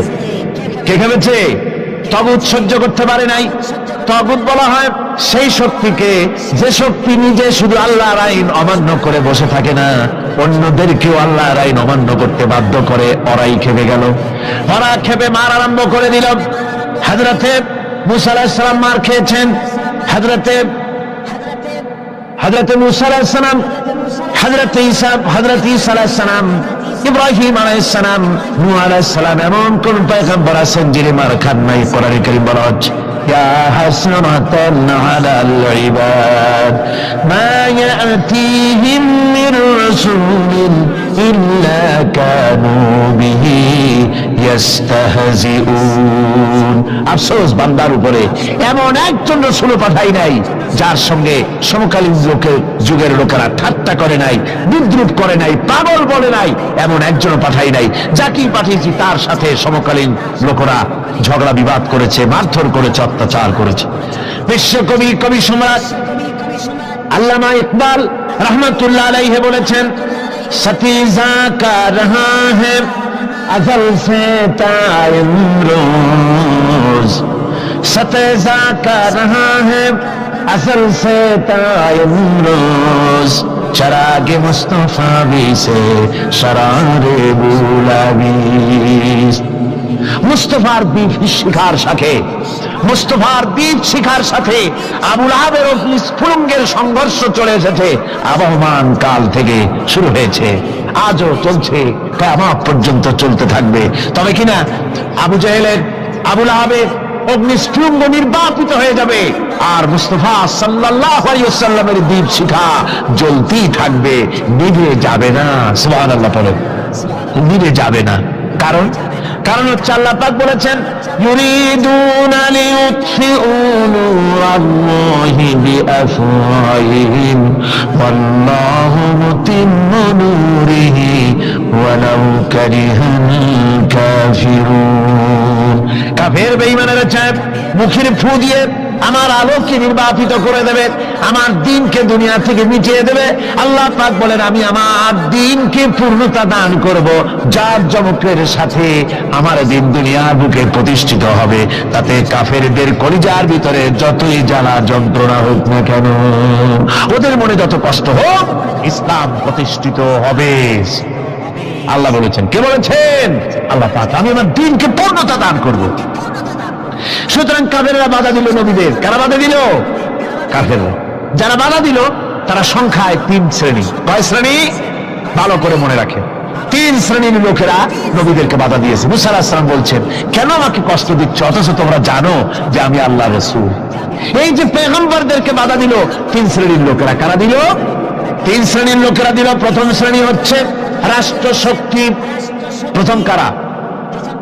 2 নম্বরে বাধা দিল বিত্তশালী, যাদের টাকা আছে, পয়সা আছে, বড় লোক। এই বিত্তশালী ধনাঢ্য ব্যক্তি হলো 2 নম্বর। আর 3 নম্বরে বাধা দিল ধর্মের নামের 1 শ্রেণীর ব্যবসায়ীর দল। তাহলে কয়টা হলো? 3টা। 3 শ্রেণীর লোকেরা বাধা দিয়েছে নবীদেরকে। বর্তমানে তারা আর নাই। জি, বর্তমানে আছে, ভবিষ্যতেও থাকবে। 3 শ্রেণীর লোকেরাই বাধা দিয়েছে, বর্তমানেও দিচ্ছে, ভবিষ্যতেও। এই 3 শ্রেণীর প্রথম শ্রেণী হলো রাষ্ট্রশক্তি। রাষ্ট্রশক্তি বাধা দিল কেন? কেন বাধা দিল? রাষ্ট্রশক্তি যেমন ফেরাউন, রাষ্ট্রশক্তি নমরুদ, রাষ্ট্রশক্তি হচ্ছে আবু জাহেল, আবুল আহাব, আবু সুফিয়ান, উতবা, সাইবা, মুগীরা, এরা বাধা দিল। রাষ্ট্রশক্তি বাধা দিল। বাধা দেওয়ার কারণ হলো রাসূলুল্লাহ বলেছেন, নবীরা বলেছেন, তারা বলেছেন সবাই ইয়া কওমি ইবুদুল্লাহ মা লাকুম মিন ইলাহিন গায়রু নবীজি বলেছেন, ইয়া আইয়ুহান নাস কুলু লা ইলাহা ইল্লাল্লাহ তুফলিহু। ও মানব সকল, ঘোষণা করে দাও কোনো ইলাহ নাই, কোনো আইনদাতা নাই, কোনো বিধানদাতা নাই, আল্লাহ ছাড়া কোনো উপাস্য নাই, মাবুদ নাই। এই কথাগুলি যখন নবীরা বলেছেন, তখন সমকালীন রাষ্ট্রশক্তি বুঝতে পেরেছে আমাদের মাতবাড়ি তো আর চলবে না, মাতবাড়ি শেষ। যদি লা ইলাহা ইল্লাল্লাহ হয় তাহলে তো আমরা থাকি না। কারা থাকে না? রাষ্ট্রশক্তি। কারা থাকে না? কর। আমি আপনাদের কাছে যে মাঝে মধ্যে কথা জিজ্ঞেস করি, আপনারা কি তাতে বেজার হন নাকি? জিজ্ঞেস করি এই জন্যে যাতে আপনাদের কথাগুলি মনে থাকে।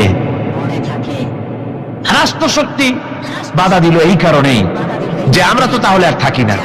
লা ইলাহা, কোনো ইলাহ নাই, কোনো আইনদাতা নাই, কোনো বিধানদাতা নাই, কোনো শাসনকর্তা নাই, কেউ নাই আল্লাহ ছাড়া, একমাত্র আইন চলবে আল্লাহর। তাহলে আমরা নাকি কোন কাজে?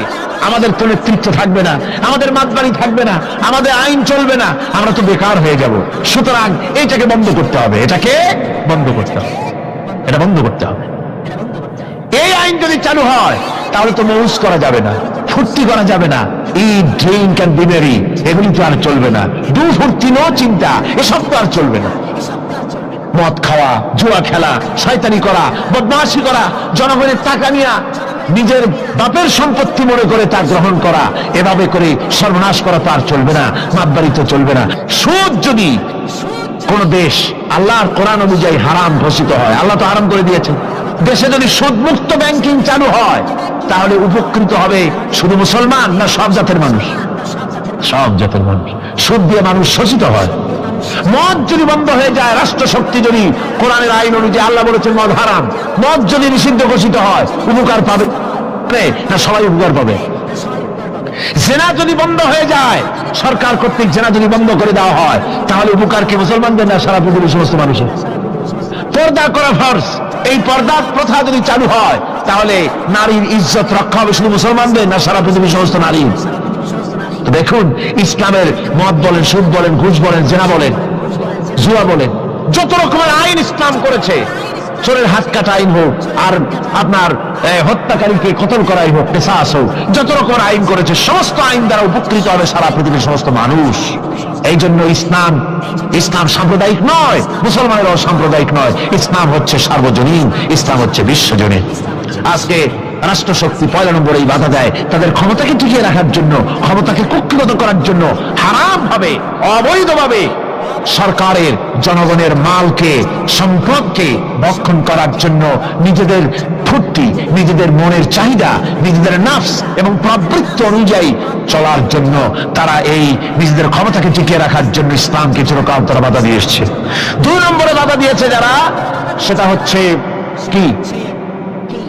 বিত্তশালী ধনী ব্যক্তিরা, বিত্তশালী ধনাঢ্য ব্যক্তিরা, ওরাই ইসলামের চিরকাল ইসলামের বাধা দিয়ে আসছে, এখনো দিচ্ছে, ভবিষ্যতে দেবে, তবে সব না।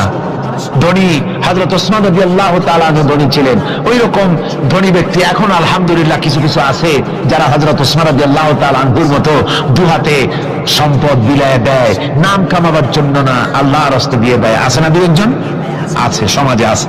কিন্তু অধিকাংশ বিত্তশালী ব্যক্তিবর্গ তারা বাধা দেয় ইসলামকে। বাধা দেয় কেন? বাধা দিয়েছিল মুসা আলাইহিস সালামের জামানায়, হুজুরের জামানায় উমাইয়া বাধা দিয়েছিল। এভাবে করে প্রত্যেক যুগে বড় বড় ধনীরা তারা ইসলামকে বাধা দেয়। তাদের আল্লাহ তাদের টাকা দিয়েছে, পয়সা দিয়েছে, অবৈধভাবে তারা পয়সা নিজেরা উপার্জন করেছে। এই পয়সা দিয়ে তারা সাহায্য করে বাতিলকে, ইসলামকে সাহায্য করে না, ইসলামকে সাহায্য করে না। বাতিলকে অমুক দলের নেতা আসবে, অমুক দলের অমুক আসবে, 50,000 টাকা দিয়ে দেয়, 50,000 টাকা, 2 লাখ টাকা, 5 লাখ টাকা, অমুকের ইলেকশন তো দিয়ে গেল 5 লাখ, 10 লাখ, 20 লাখ, কোটি গানের টাকা দিয়ে গেল, 2-3 কোটি দিয়ে দিল। কিন্তু ইসলামের কোরআনের মাহফিল হবে, তাফসীর হবে, 5টা টাকা বাইরেতে কলিজাটা ছটফট করতে থাকে এইসব লোকের, ঠিক কিনা কন?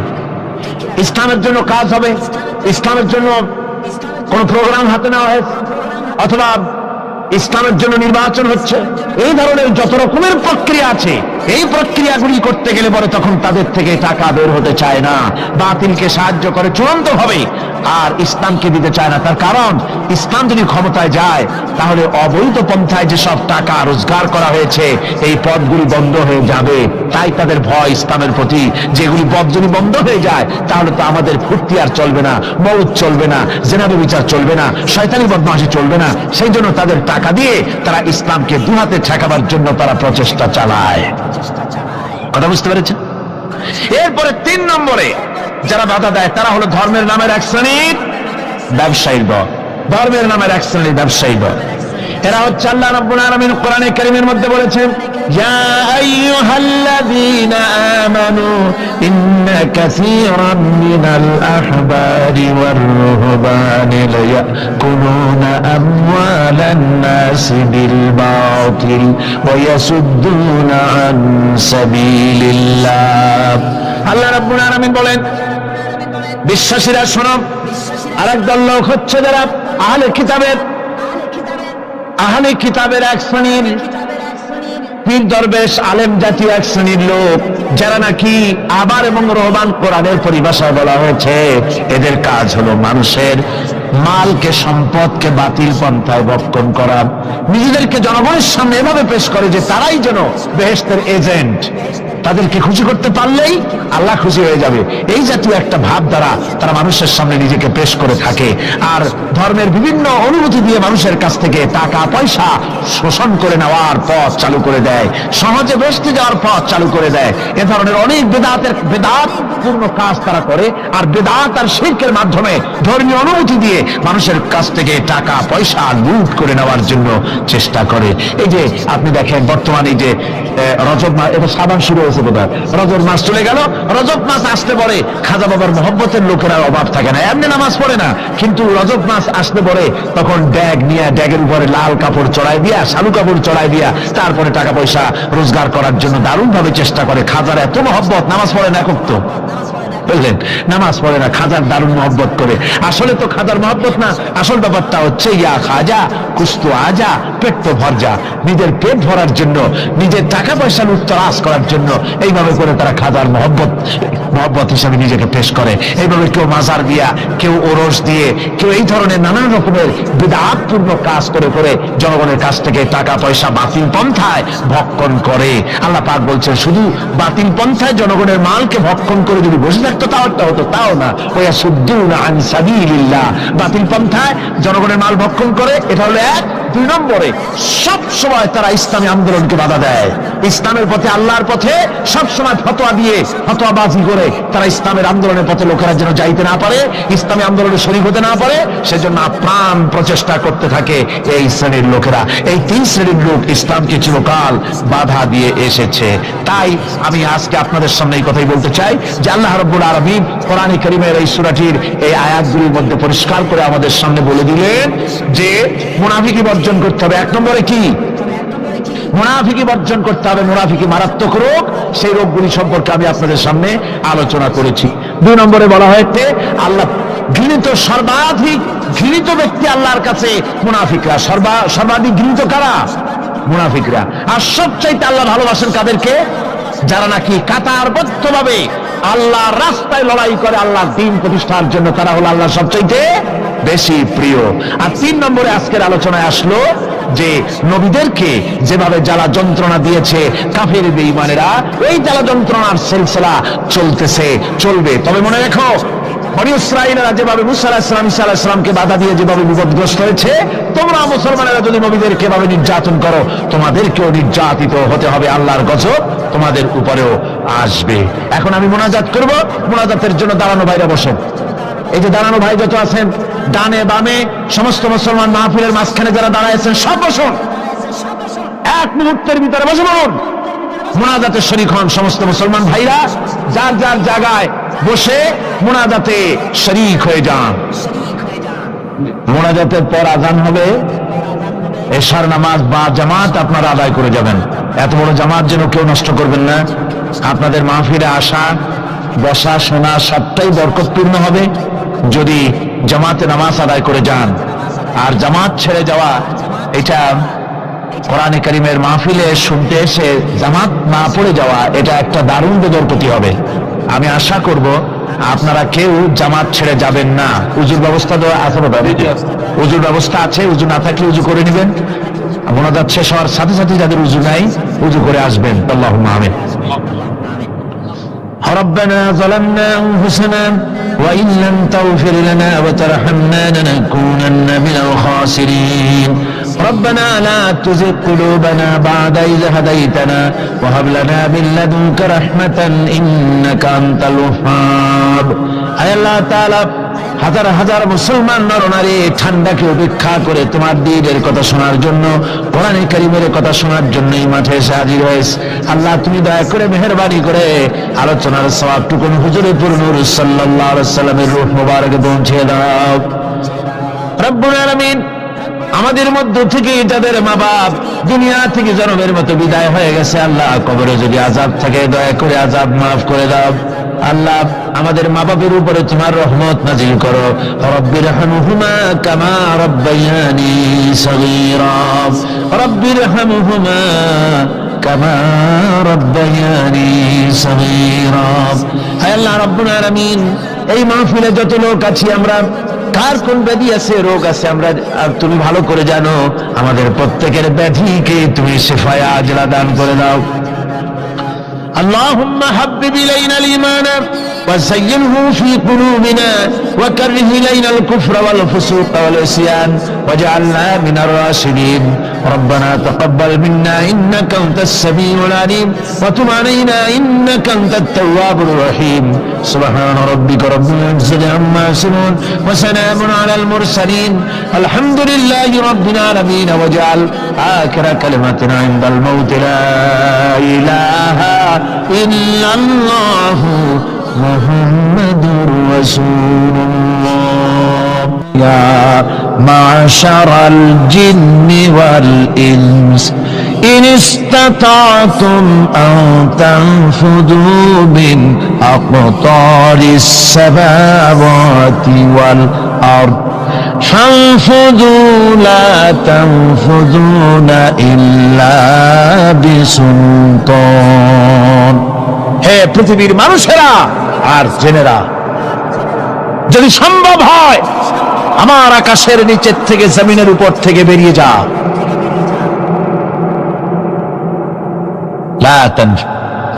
বেরিয়ে যেতে পারবে না। আমি আকাশ এবং জমিন থেকে যদি সম্ভব করতে পারো বেরিয়ে যা। আর যদি কোনো আকাশ থাকে তার নিচে যা, আর যদি কোনো জমিন থাকে তার উপরে যাও। এমন দেশ যদি পাও যেখানে আমার আলো ছাড়া কোনো আলো আছে, আমার বাতাস ছাড়া কোনো বাতাস আছে, আমার চাঁদ সূর্য ছাড়া কোনো চাঁদ সূর্য আছে, যাও সেখানে। আল্লাহ রাব্বুল আলামিন বলেন নাই এরকম যাওয়ার কোনো উপায় নাই।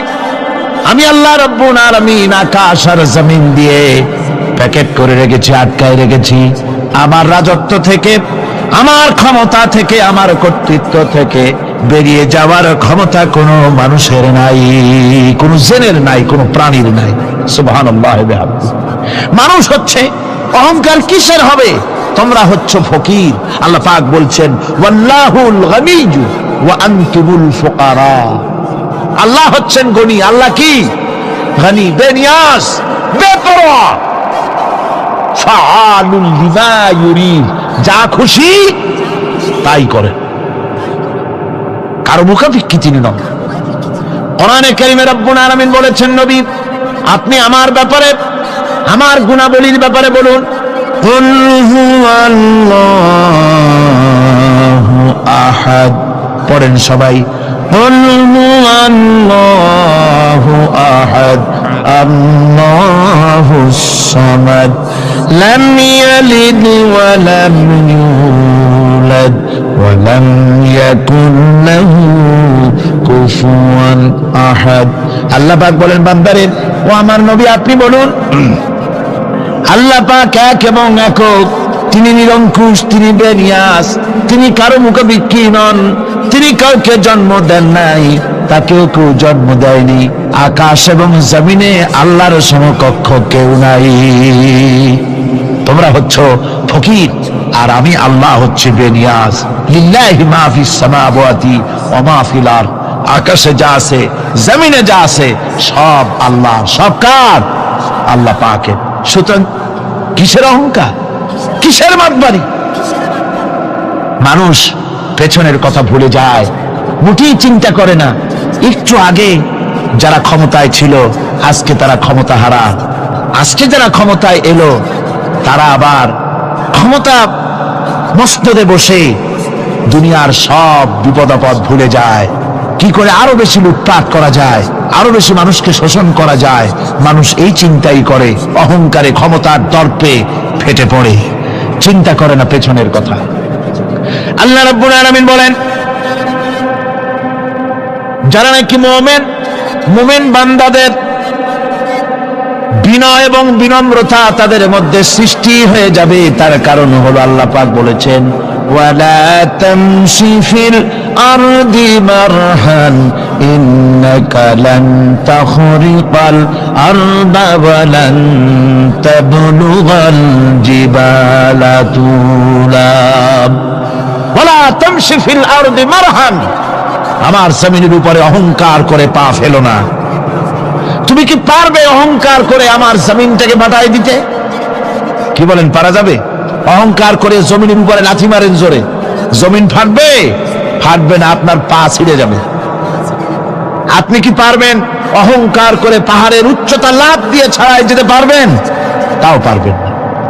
সুতরাং আল্লাহ পাকের উপরে ঈমান আনলে পরে তাদের মাথা এভাবে নত হয়ে যায়, অহংকার তাদের মধ্যে জায়গা পায় না। অহংকার কিসের অহংকার তোমার? মানুষ তার জন্মের কথা, কোরআনে কারীম বলে, মানুষ কি তার জন্মের কথা স্মরণ করে না? তোমার তো এমন অবস্থা ছিল, দুনিয়ায় উল্লেখযোগ্য বিষয়বস্তু হিসাবে তুমি পরিগণিত ছিলে না। তুমি হচ্ছ, তোমার জন্মের উৎস কথা হচ্ছে এক ফোঁটা নাপাক পানি, এমন নাপাক পানি যা শরীর থেকে নির্গত হলে পরে গোসল করা ওয়াজিব হয়ে যায়। এমন এক ফোঁটা নাপাক পানি যার জন্মের উৎস, তার আবার অহংকার কিসের? পৃথিবীতে অহংকার যারাই করলো, আল্লাহ পাক তাদেরকে ভালো করে দেখায় দিলেন। নমরুদকে দেখায়ছেন, ফেরাউনকে দেখায়ছেন, যুগের ছোট ছোট নমরুদ, ফেরাউন, যেখানে যেখানে খুদে খুদে ফেরাউন হয়েছে, আল্লাহ সকলকেই দেখিয়ে দিয়েছেন। দেন নাই? দেখিয়ে দিয়েছেন। সুতরাং মাথা নিচু করে চলতে হবে, বিদ্যার বড়াই করা চলবে না। কত লেখাপড়া করেছো তুমি? এমএ পাস করেছো, তাতে কি হয়েছে? সবেমাত্র বর্ণবোধ পড়েছো, জ্ঞানের রাজ্যে পা ঢুকিয়েছো, এখনো কিছু শেখনি। টাইটেল পাস করেছো, তো কি হয়েছে? কদ্দুর শিখেছো? নিউটনের মতো মানুষ মৃত্যুর সময় বললেন, জ্ঞান সমুদ্রের বেলাভূমিতে দাঁড়িয়ে সামান্য বালু কণা নিয়ে নাড়াচাড়া করলাম, অথই সমুদ্রের কিছুই দেখতে পারলাম না। শেখ সাদি রহমতুল্লাহ আলাইহি ইন্তেকালের সময় বলেছেন, মালুম শোধ কি হিচ মালুম না শোধ, সারা জীবন সাধনা করে বুঝিলাম ইহা, যে কিছুই বুঝিলাম না। এগুলি হচ্ছে জ্ঞানীদের কথা। আর কোন রকম ইউনিভার্সিটির বারান্দা দিয়ে 3-4 দিন হাঁটছে, কয় যে সব বুঝি। কি বুঝছো? কয় দেয়ার ইজ নো গড, স্রষ্টা বলতে কেউ নেই। পাগল কি আর গাছে ধরে মিয়া? সুতরাং বিদ্যার বড়াই চলবে না, স্বাস্থ্যের বড়াই চলবে না, অর্থের বড়াই চলবে না। অর্থের বড়াই করবে, কত অর্থ তোমার হয়েছে? আল্লাহ যদি ইচ্ছে করেন, ব্রেনের মধ্যে, মগজের মধ্যে এমন টিউমার করে দিবেন, মগজের মধ্যে এমন ক্যান্সার করে দেবেন, হার্টের ভিতরে এমন ক্যান্সার লাগায় দিবেন, 14 গোষ্ঠী বিক্রি করলে ঔষধের পয়সা হবে না। পারবে কিনা আল্লাহ কন? জোরে বলবেন, পারবেন কিনা? এমন বহুত অসুখ আছে, ডাক্তাররা বোঝেই না ঔষধ দেবে কি।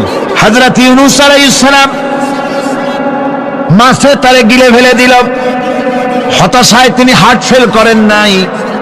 মাছের পেটের মধ্যে যদি কেউ চলে যায়, বেরিয়ে যাওয়ার জন্য কোনো ব্যাকডোর আছে নাকি কন? পালাবার কোন রাস্তা আছে? মাছের পেটের জানালা দরজা আছে কিছু? কিছুই নেই।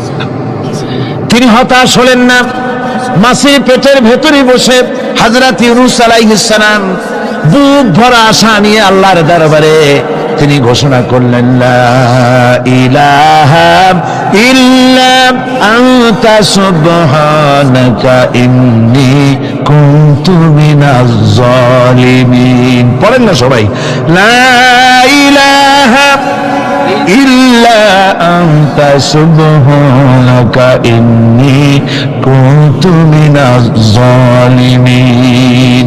হযরত ইউনূস আলাইহিস সালাম বললেন, আল্লাহ তুমি ছাড়া কোনো ইলাহ নাই, তোমার পবিত্রতা ঘোষণা করছি, আমি জালিমদের অন্তর্ভুক্ত হয়ে গেছি।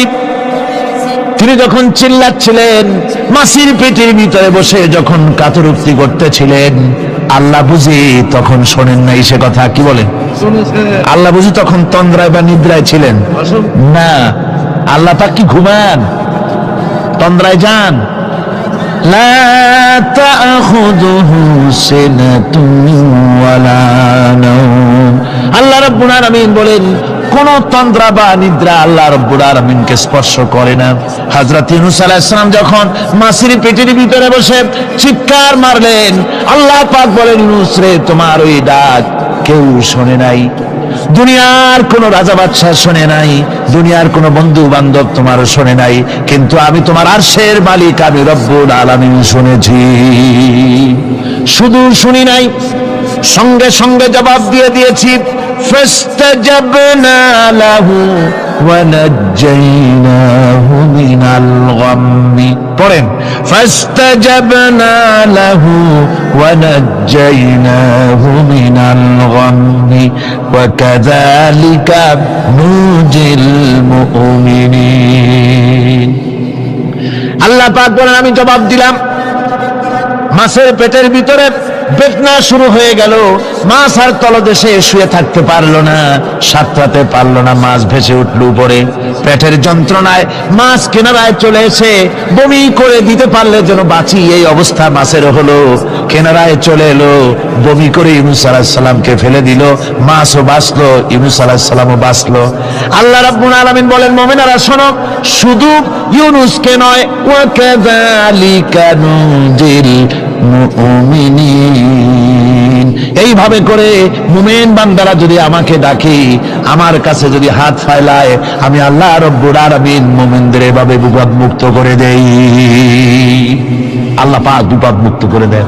ওয়া মান ইয়াত্তাকিল্লাহা ইয়াজআল লাহু মাখরাজা। আল্লাহকে যে ভয় করে, আল্লাহ তার জন্য রাস্তা খুলে দেন। জোরে কোন সুবহানাল্লাহ। দেখেন, ইউসুফ আলাইহিস সালাম, জুলাইখা তাকে আটকায় ফেলেছে ঘরের মধ্যে, তালা দেওয়া, খিল দেওয়া, সিটকানি মারা, পালাবার পথ নাই, চতুর্দিকে উলঙ্গ নগ্ন চিত্র। আর এই সুন্দরী যুবতী নারী জুলাইখা তার প্রেম নিবেদন করেছে হযরত ইউসুফের কাছে। যৌবনে ভরা টকবগে যৌবনের যুবক হযরত ইউসুফ আলাইহিস সালাম, সৌন্দর্যের পিরামিড, বাঁচার কোনো পথ নাই জুলাইখার কুপ্রবৃত্তি চরিতার্থ করে দেওয়া ছাড়া। কিন্তু হযরতে ইউসুফ আলাইহিস সালাম আল্লাহ রাব্বুল আলামিনকে ডাকলেন, হতাশায় ভেঙে পড়লেন না, আল্লাহকে ভয় করলেন, আল্লাহকে ডাকলেন। আল্লাহকে ডেকে, আল্লাহকে ভয় করে তালাবদ্ধ দরজার দিকে যখন দৌড় মারলেন, রব্বুল আলামিন আপন কুদরতে দরজার তালাগুলি খুলে দিলেন। ভাইরা আমার, এভাবে করে মুমিনেরা কখনো হতাশ হয় না। ফাইন্না মাল উসরি ইউসরা, ইন্না মাল উসরি ইউসরা। মনে রাখতে হবে, দুঃখ কষ্টের সাথে থাকে সুযোগ সুবিধা, আর প্রত্যেক অসচ্ছলতার সাথে থাকে উদার সচ্ছলতা। এর কোনো বিপরীত কখনই হয় না। আল্লাহ রাব্বুল আলামিন এইভাবে করে মুমিনদেরকে বলেছেন যেন তারা হতাশায় ভেঙে না পড়ে। আল্লাহ পাক বলেন, বান্দা যখন আমাকে ডাকে, আমি বান্দার একদম নিকটে, তার ঘাড়ের চাইতেও নিকটে। ওয়া নাহানু আকরাবু ইলাইহি মিন হাবলিল ওয়ারিদ। আমি আমার বান্দার সরক যে রগের উপরে তার মাথা, এর থেকেও আমি আমার বান্দার বেশি নিকটে। সুবহানাল্লাহ পড়ে। আমি তোমার কাছে, আমার কাছে মাপ চাও, যত বড় গুনাহ হোক। ওয়া ক্বালা রাব্বুকুম উদউনি আস্তাজিব লাকুম। তোমার প্রভু তোমাকে ডেকে বলেছে, আমাকে ডাকো, আমি মাফ করে দেব। সুবহানাল্লাহ বিহামদিহি। কত বড় কথা, আমাকে ডাকো, নিরাশ হয়েও না, হতাশ হয়েও না। আল্লাহর গজব বেশি না রহমত বেশি? আল্লাহর রহমত বেশি। হাদিসে কুদসির ভিতরে এসেছে, আল্লাহ পাক বলেছেন, কোন বান্দা যদি আমার দিকে এক বিগত অগ্রসর হয়, আমার রহমত তার দিকে এক হাত এগিয়ে যায়। কোন বান্দা যদি আমার দিকে হেঁটে আসে, আমার রহমত তার দিকে দৌড়ে যায়। বান্দা যখন আল্লাহর দরবারে দুহাত উঁচু করে চোখের পানি ফেলে দেয়, মুসলিম শরীফের হাদিসের ভিতরে এসেছে, গভীর রাত্রে, রাতের তৃতীয় অংশে আল্লাহ রাব্বুল আলামিন প্রথম আকাশে আসেন আর ডেকে বলেন, পৃথিবীতে আছো নাকি কেউ গুনাহ করে জীবন বরবাদ করে দিয়েছো, আমার কাছে মাপ চাও। ঋণগ্রস্ত আছো, অসুস্থ আছো, অপমানিত আছো, কে আছো মাজলুম, আমাকে ডাকো, আমার কাছে বলো, আমি ডাকের সাড়া দেব, জীবনের আশা পূরণ করে দেব। ওই সময় যেই সমস্ত লোকেরা কাঁদে তাহাজ্জুদের নামাজ পড়ে, আল্লাহ জিজ্ঞেস করেন ফেরেশতারা, অমুক অমুক দেশ অমুক অমুক বান্দারা কাঁদে কেন?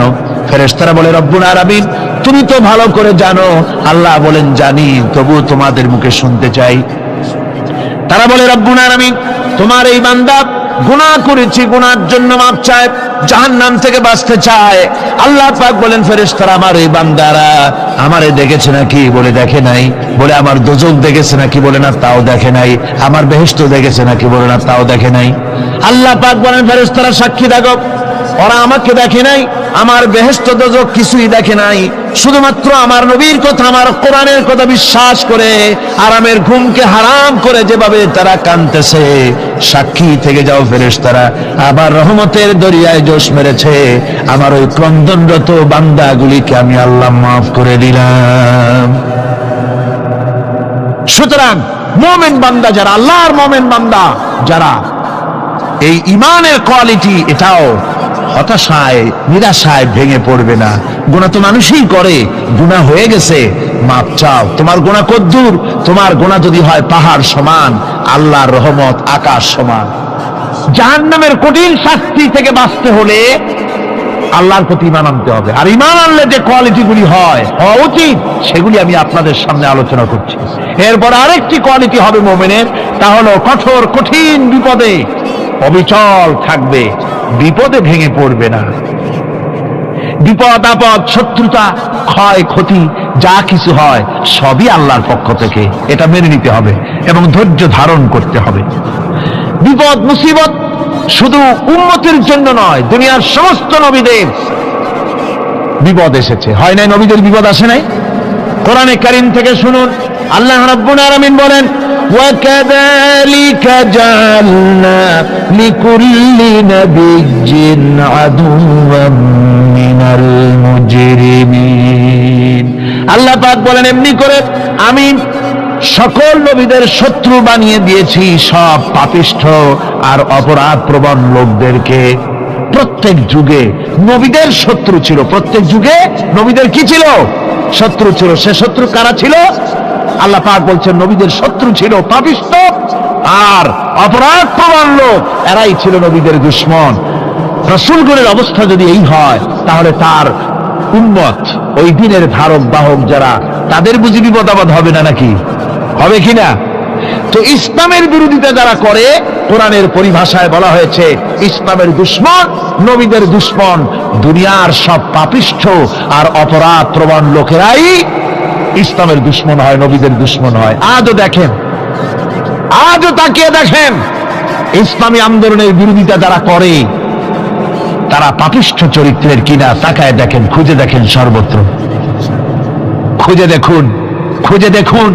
যারা ইসলামী আন্দোলনের বিরোধিতা করে, যারা ইসলামকে মিটিয়ে দেওয়ার চেষ্টা করতেছে, যারা ইসলামকে মৌলবাদ বলে, ইসলামকে সাম্প্রদায়িক বলে, কোরআনে কারীমের কথা কত স্পষ্ট যে নবীদের দুশমন হয়, ইসলামের দুশমন হয় মুজরিম লোকেরা, অপরাধ প্রবণ আর পাপিষ্ঠ লোকেরা।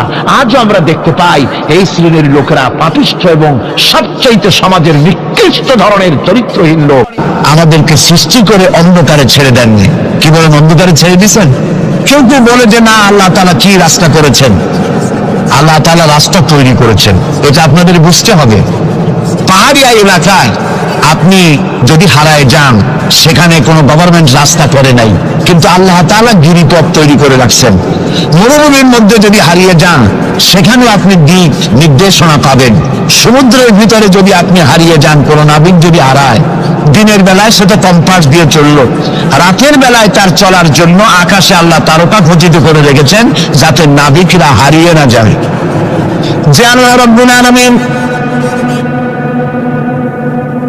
পাহাড়ি এলাকার ভিতরে মানুষ যেন হারিয়ে না যায়, এজন্য পাহাড়ের ভিতরে গিরিপথ তৈরি করলেন। মরুভূমির ভিতরে চলার জন্য দিকের নির্দেশনা দিলেন।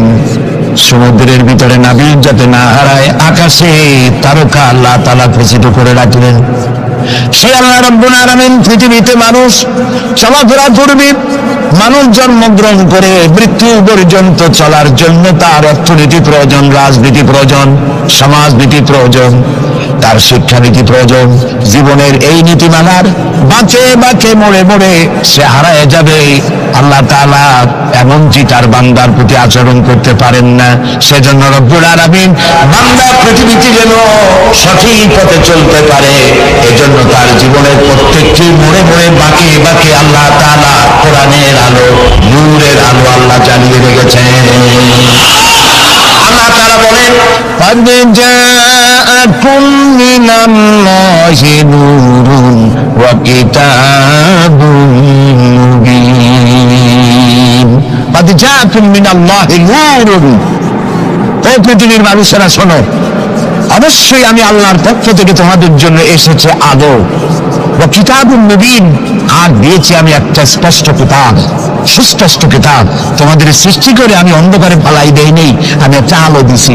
সেই আলোটা কি? সূর্য? সেটি কি চন্দ্র? না, সেটি চন্দ্র নয়, সেটি সূর্য নয়।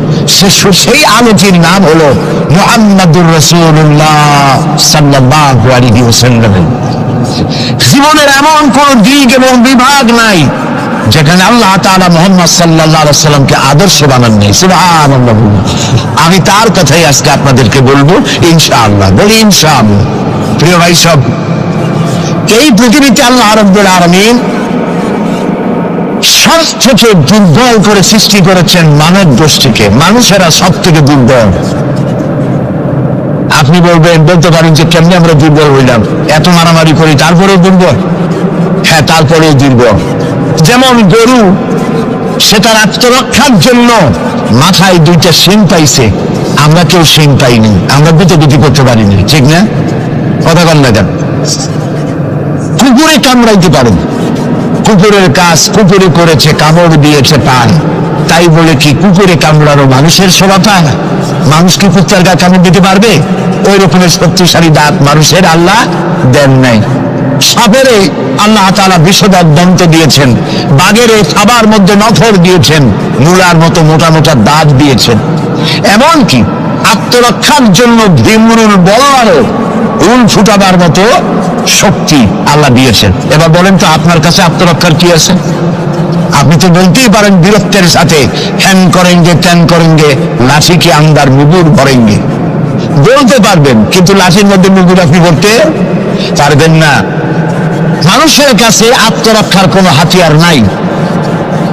এই মাহফিলের মধ্যে যদি এখন একটা সাপ ঢোকে অথবা বড় জাতের কয়েকটা ব্যাঙ ঢোকে, লাগানো শুরু করবে এই মাথা দিয়া, লোক দৌড় আরম্ভ করবে।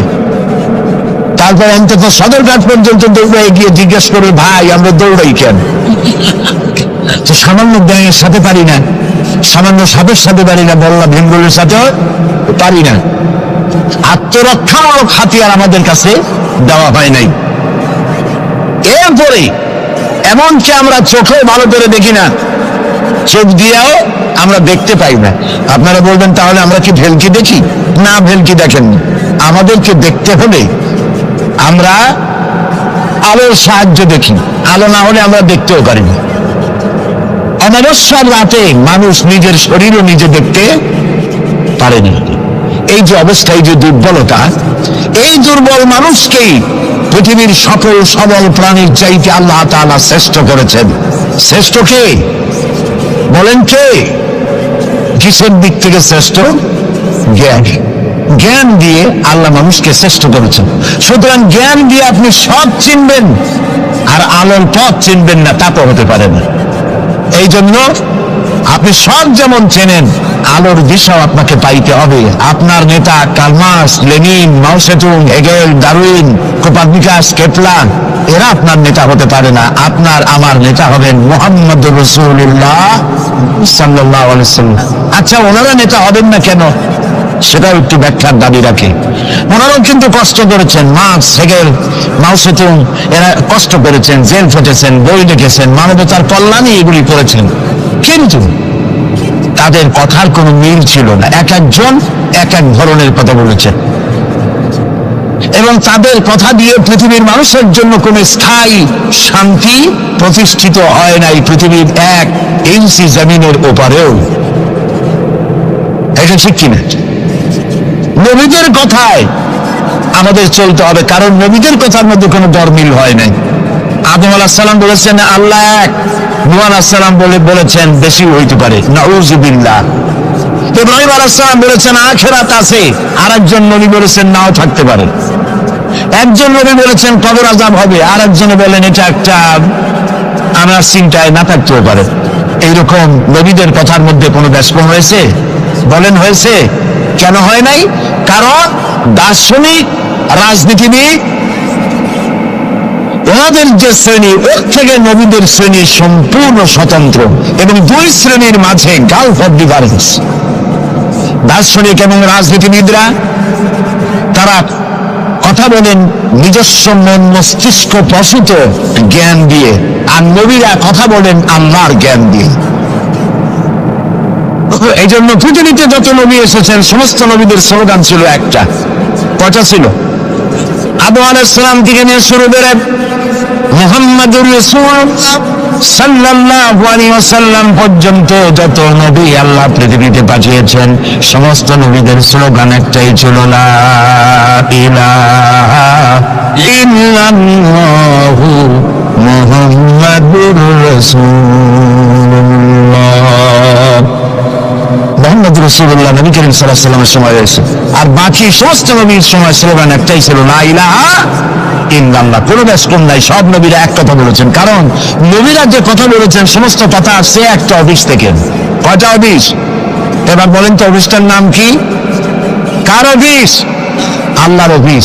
এবং একজন মেসেঞ্জার সমস্ত নবীদের কাছে আল্লাহর মেসেজ বহন করে নিয়ে এসেছেন, সেই আল্লাহ কর্তৃক নিয়োগ প্রাপ্ত অথেন্টিক জেনুইন যিনি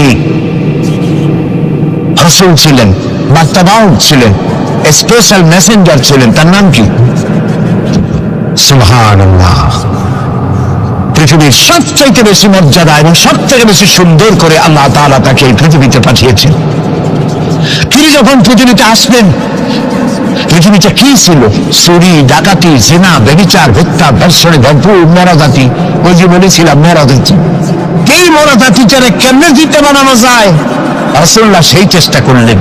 40 বছর বয়স হেরা পাহাড় থেকে নেমে এনে কবি বলছেন, উতরে করে গারে হেরা সে সুয়ে কওম আয়া, উতরে করে গারে হেরা সে সুয়ে কওম আয়া, और के नुस्खे किमिया साथ लाया। হেরা পাহাড় থেকে নবীজি নেমে এলেন, সাথে আনলেন পরশ পাথর, নাম কি? কোরআন। হেরা পাহাড় থেকে নেমে আসলেন, হাতে আনলেন পরশ পাথর। এই পরশ পাথরের ছোঁয়া যখন লাগলো, ওমরের মতো পাথর সোনার টুকরা হয়ে গেল। সুবহানাল্লাহ। যারা ছিল নারী জাতির ইজ্জত, সতীত্ব, সম্ভ্রমের জম, তারা হয়ে গেল নারী জাতির পাহারাদার। সুবহানাল্লাহ বলুন। কোরআন মরা জাতিকে জিন্দা করছে। আরে কপাল, সেই কোরআন শরীফ দিয়ে তাবিজ লিখি আমরা। আরে কপাল, বাংলাদেশে ইমদাদিয়া লাইব্রেরি, উসমানিয়া লাইব্রেরি, কতগুলি লাইব্রেরি হয়েছে চকবাজার এলাকায়।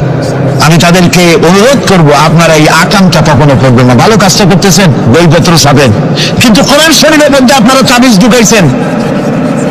তাদের লেখা, তাদের ছাপানো কোরআন শরীফের মধ্যে দেখা যায় সূরা ইউসুফের নকশা, সূরা মরিয়মের নকশা, সূরা মায়েদার নকশা, ইয়াসিনের নকশা, এবং লেখা আছে এই নকশা ব্যবহার করলে মাথা ভালো হবে, ওই নকশা ব্যবহার করলে বিয়ে হবে তাড়াতাড়ি, এই নকশা ব্যবহার করলে তাড়াতাড়ি বাচ্চা হবে। কোথায় পেয়েছি?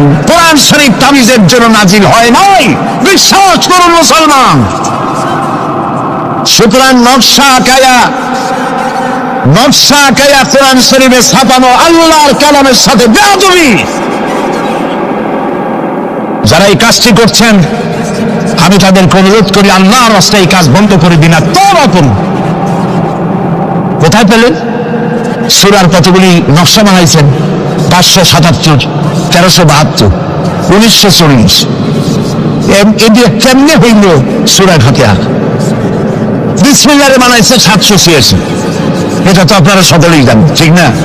বিসমিল্লাহ উদ্দিন লেখে কেনা 786, কপালে যা আছে হোক। প্রিয় ভাই সব, 10 লক্ষ বার যদি 786 লেখেন, একবার বিসমিল্লাহর সমান হবে না। বিসমিল্লাহর মধ্যে 19টা অক্ষর আছে, কয়টা? আর আল্লাহ রাসূল কি বলেছেন? আল্লাহর নবী বলেছেন, কোরআনে কারীমের প্রত্যেকটি অক্ষরে যখন পড়বে বান্দা 10টা করে নেকি হবে। বিসমিল্লাহির রহমানির রহিম পড়েন আমার সাথে, বিসমিল্লাহির রহমানির রহিম। রাসূলুল্লাহর ওয়াদা অনুযায়ী আমার সাথে যখনই পড়লেন বিসমিল্লাহির রহমানির রহিম, একটা অক্ষরে 10, 19টায় 190টি নেকি আমাদের আমলনামায় লেখা হয়ে গেছে। কাজে এই নকশা দিয়ে যারা তাবিজের ব্যবসা করে কিয়ামতে অবশ্যই আসামি হতে হবে। যারা কোরআনকে তাবিজের কাজে ব্যবহার করেছেন আল্লাহর কাছে দায়ী হতেই হবে, কারণ মানুষকে আপনারা বোঝাতে চেষ্টা করেছেন কোরআন তাবিজের কিতাব। অথচ কোরআন এসেছিল একটি সমাজ, একটি রাষ্ট্র বিপ্লব করার জন্য। রাসূলুল্লাহ হচ্ছেন পৃথিবীতে সুন্দর, সুখী, সমৃদ্ধশালী আধুনিক রাষ্ট্রের শ্রেষ্ঠ রূপকার। এবং এই কোরআন দিয়ে তিনি এমন এক রাষ্ট্র বিনির্মাণ করেছিলেন যেখানে চুরি ছিল না, ডাকাতি ছিল না, জেনা ছিল না, ব্যভিচার ছিল না, হত্যা ছিল না, ধর্ষণ ছিল না, সন্ত্রাস মুক্ত সমৃদ্ধি একটি সুখী সমাজ তৈরি করেছিলেন নবী করিম সাল্লাল্লাহু আলাইহি ওয়াসাল্লাম। প্রিয় ভাই সব, বড় আফসোস লাগে সেই কোরআনে শুধু চুমাই খাই, বুকি লাগাই, আর এই কোরআন শরীফ নিয়ে আমরা কাজে লাগাইতে পারলাম না। এটা ঠিক কিনা? কোরআনকে কাজে লাগাইতে পারছি? পারি নাই। কোরআন শরীফ খালি ঝুলে ঝুলে পড়ি। দেখেন, রমজান মাসে আমাদের দেশের লোকেরা দেখতে পারে, ভাই তোমার বাড়ি কি হয়েছে জানি না, আমার পুতের বউ 7 খতম, আমার মেয়ে ক্লাস 9-এ পড়ে, ও 3 খতম, ওর মায় 13 খতম, আর আমি নিজে এমনি খতম। আপনি প্রতিযোগিতা করে কোরআন শরীফ খতম করবেন, এই জন্য নাযিল হয়েছে কোরআন শরীফ, আপনি কি বিশ্বাস করে? কোন সাহাবী সূরা বাকারা শেষ করতে সময় লেগেছে 2 বছর, 3 বছর। কেন পড়তে পারতেন না? কিনা সময় লাগলো কেন? এই জন্য সময় লেগেছে। এক একটি আয়াত তারা তেলাওয়াত করেছেন, শুনতেছেন তাতে? এক একটি আয়াত তেলাওয়াত করেছেন, অর্থ বুঝেছেন, ব্যাখ্যা বুঝেছেন, জীবনের উপরে আমল করেছেন, এরপর আরেকটা আয়াত পড়েছেন, বুঝেছেন, আমল করেছেন, তারপরে আরেকটা পড়েছেন। এইরকম করে করে কোরআন তেলাওয়াত করে জীবনের উপরে আমল করার পর সাহাবীরা যখন রাস্তা দিয়ে হাঁটতেন, মানুষেরা দেখতো যেন কোরআন হেঁটে যাচ্ছে। আরে আজ পৃথিবীতে আমরা মায়ের খাবো না কেন? আমি তো বলি বুশের মতো আরো 2-4টা বুশ আসা দরকার। মায়ের আমাদের খাওয়াই দরকার। দুনিয়ার সব জাতি চেনা যায়, মুসলমান চেনা যায় না। প্রিয় ভাই সব, নবী করিম সাল্লাল্লাহু আলাইহি ওয়াসাল্লাম এই ফরজ পাথর নিয়ে আসলেন। ওমর আসতেন রাসূলকে হত্যা করতে। চিন্তা করেন, নবী হত্যা করতে আসে, কত বড় জাহেল সেই ওমর। আর ওমর ছিলেন কি হইলেন বলেন? গিয়ে শোনা ডায়মন্ড হয়ে গেলেন। আল্লাহু আকবার বলেন। আমার রাসূল বললেন, আমার পরে লা নবিয়্যা বাদি ওয়ালা রাসূলা, আমার পরে নবীও হবে না, রাসূলও হবে না। কিন্তু আমার পরে যদি আল্লাহ কাউকে নবী বানাতেন, ওমর অবশ্যই নবী হয়ে যেতেন। আল্লাহু আকবার। প্রিয় ভাই সব, ওমর রে জাহালাত থেকে কয়লার খনি ছিল অমুক, সেখান থেকে ডায়মন্ড বানাই দিল আল্লাহ তাআলা। কি দিয়ে বানাইলেন? কোরআন। আমরা কিন্তু এর কাছেও যাইতে পারলাম না, খালি সুমা দিলাম আর তাবিজ বানাই গলায় ঝুলাই দাও। বাহ, এই কোরআন শরীফ আমরা একটা কাপড় দিয়ে বাঁচাই রাখি, আমাদের ঘরে কাপড় দিয়ে কোরআন অনেকের বাড়িতে পেঁচানো আছে, আছে না? এই কাপড়টা যদি মাটিতে পড়ে যায়, যদি পাও লাগে, তাহলে আমরা আটকে উঠি, ঠিক না? কাপড়টা উঠাই কি করি? সুমা দিই। একটা কাপড় আটকে কিছু না, এখানে তো টেবিলেও কাপড় আছে, আমার পায়ের তলেও কাপড় আছে, আমার পরনেও কাপড় আছে, ঠিক না? আপনাদের আছে না? তো এগুলো পাও লাগবে, তো আমি আটকে উঠি না।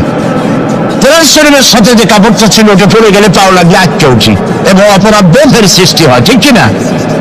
কেন হয়? কারণ এই কাপড়টা কোরআনের সাথে কিছুদিন জড়ানো ছিল। কয়েকটা দিন কোরআনের সাথে জড়িয়ে থাকার কারণে একটা কাপড়ের টুকরার ইজ্জত যদি বাড়ে,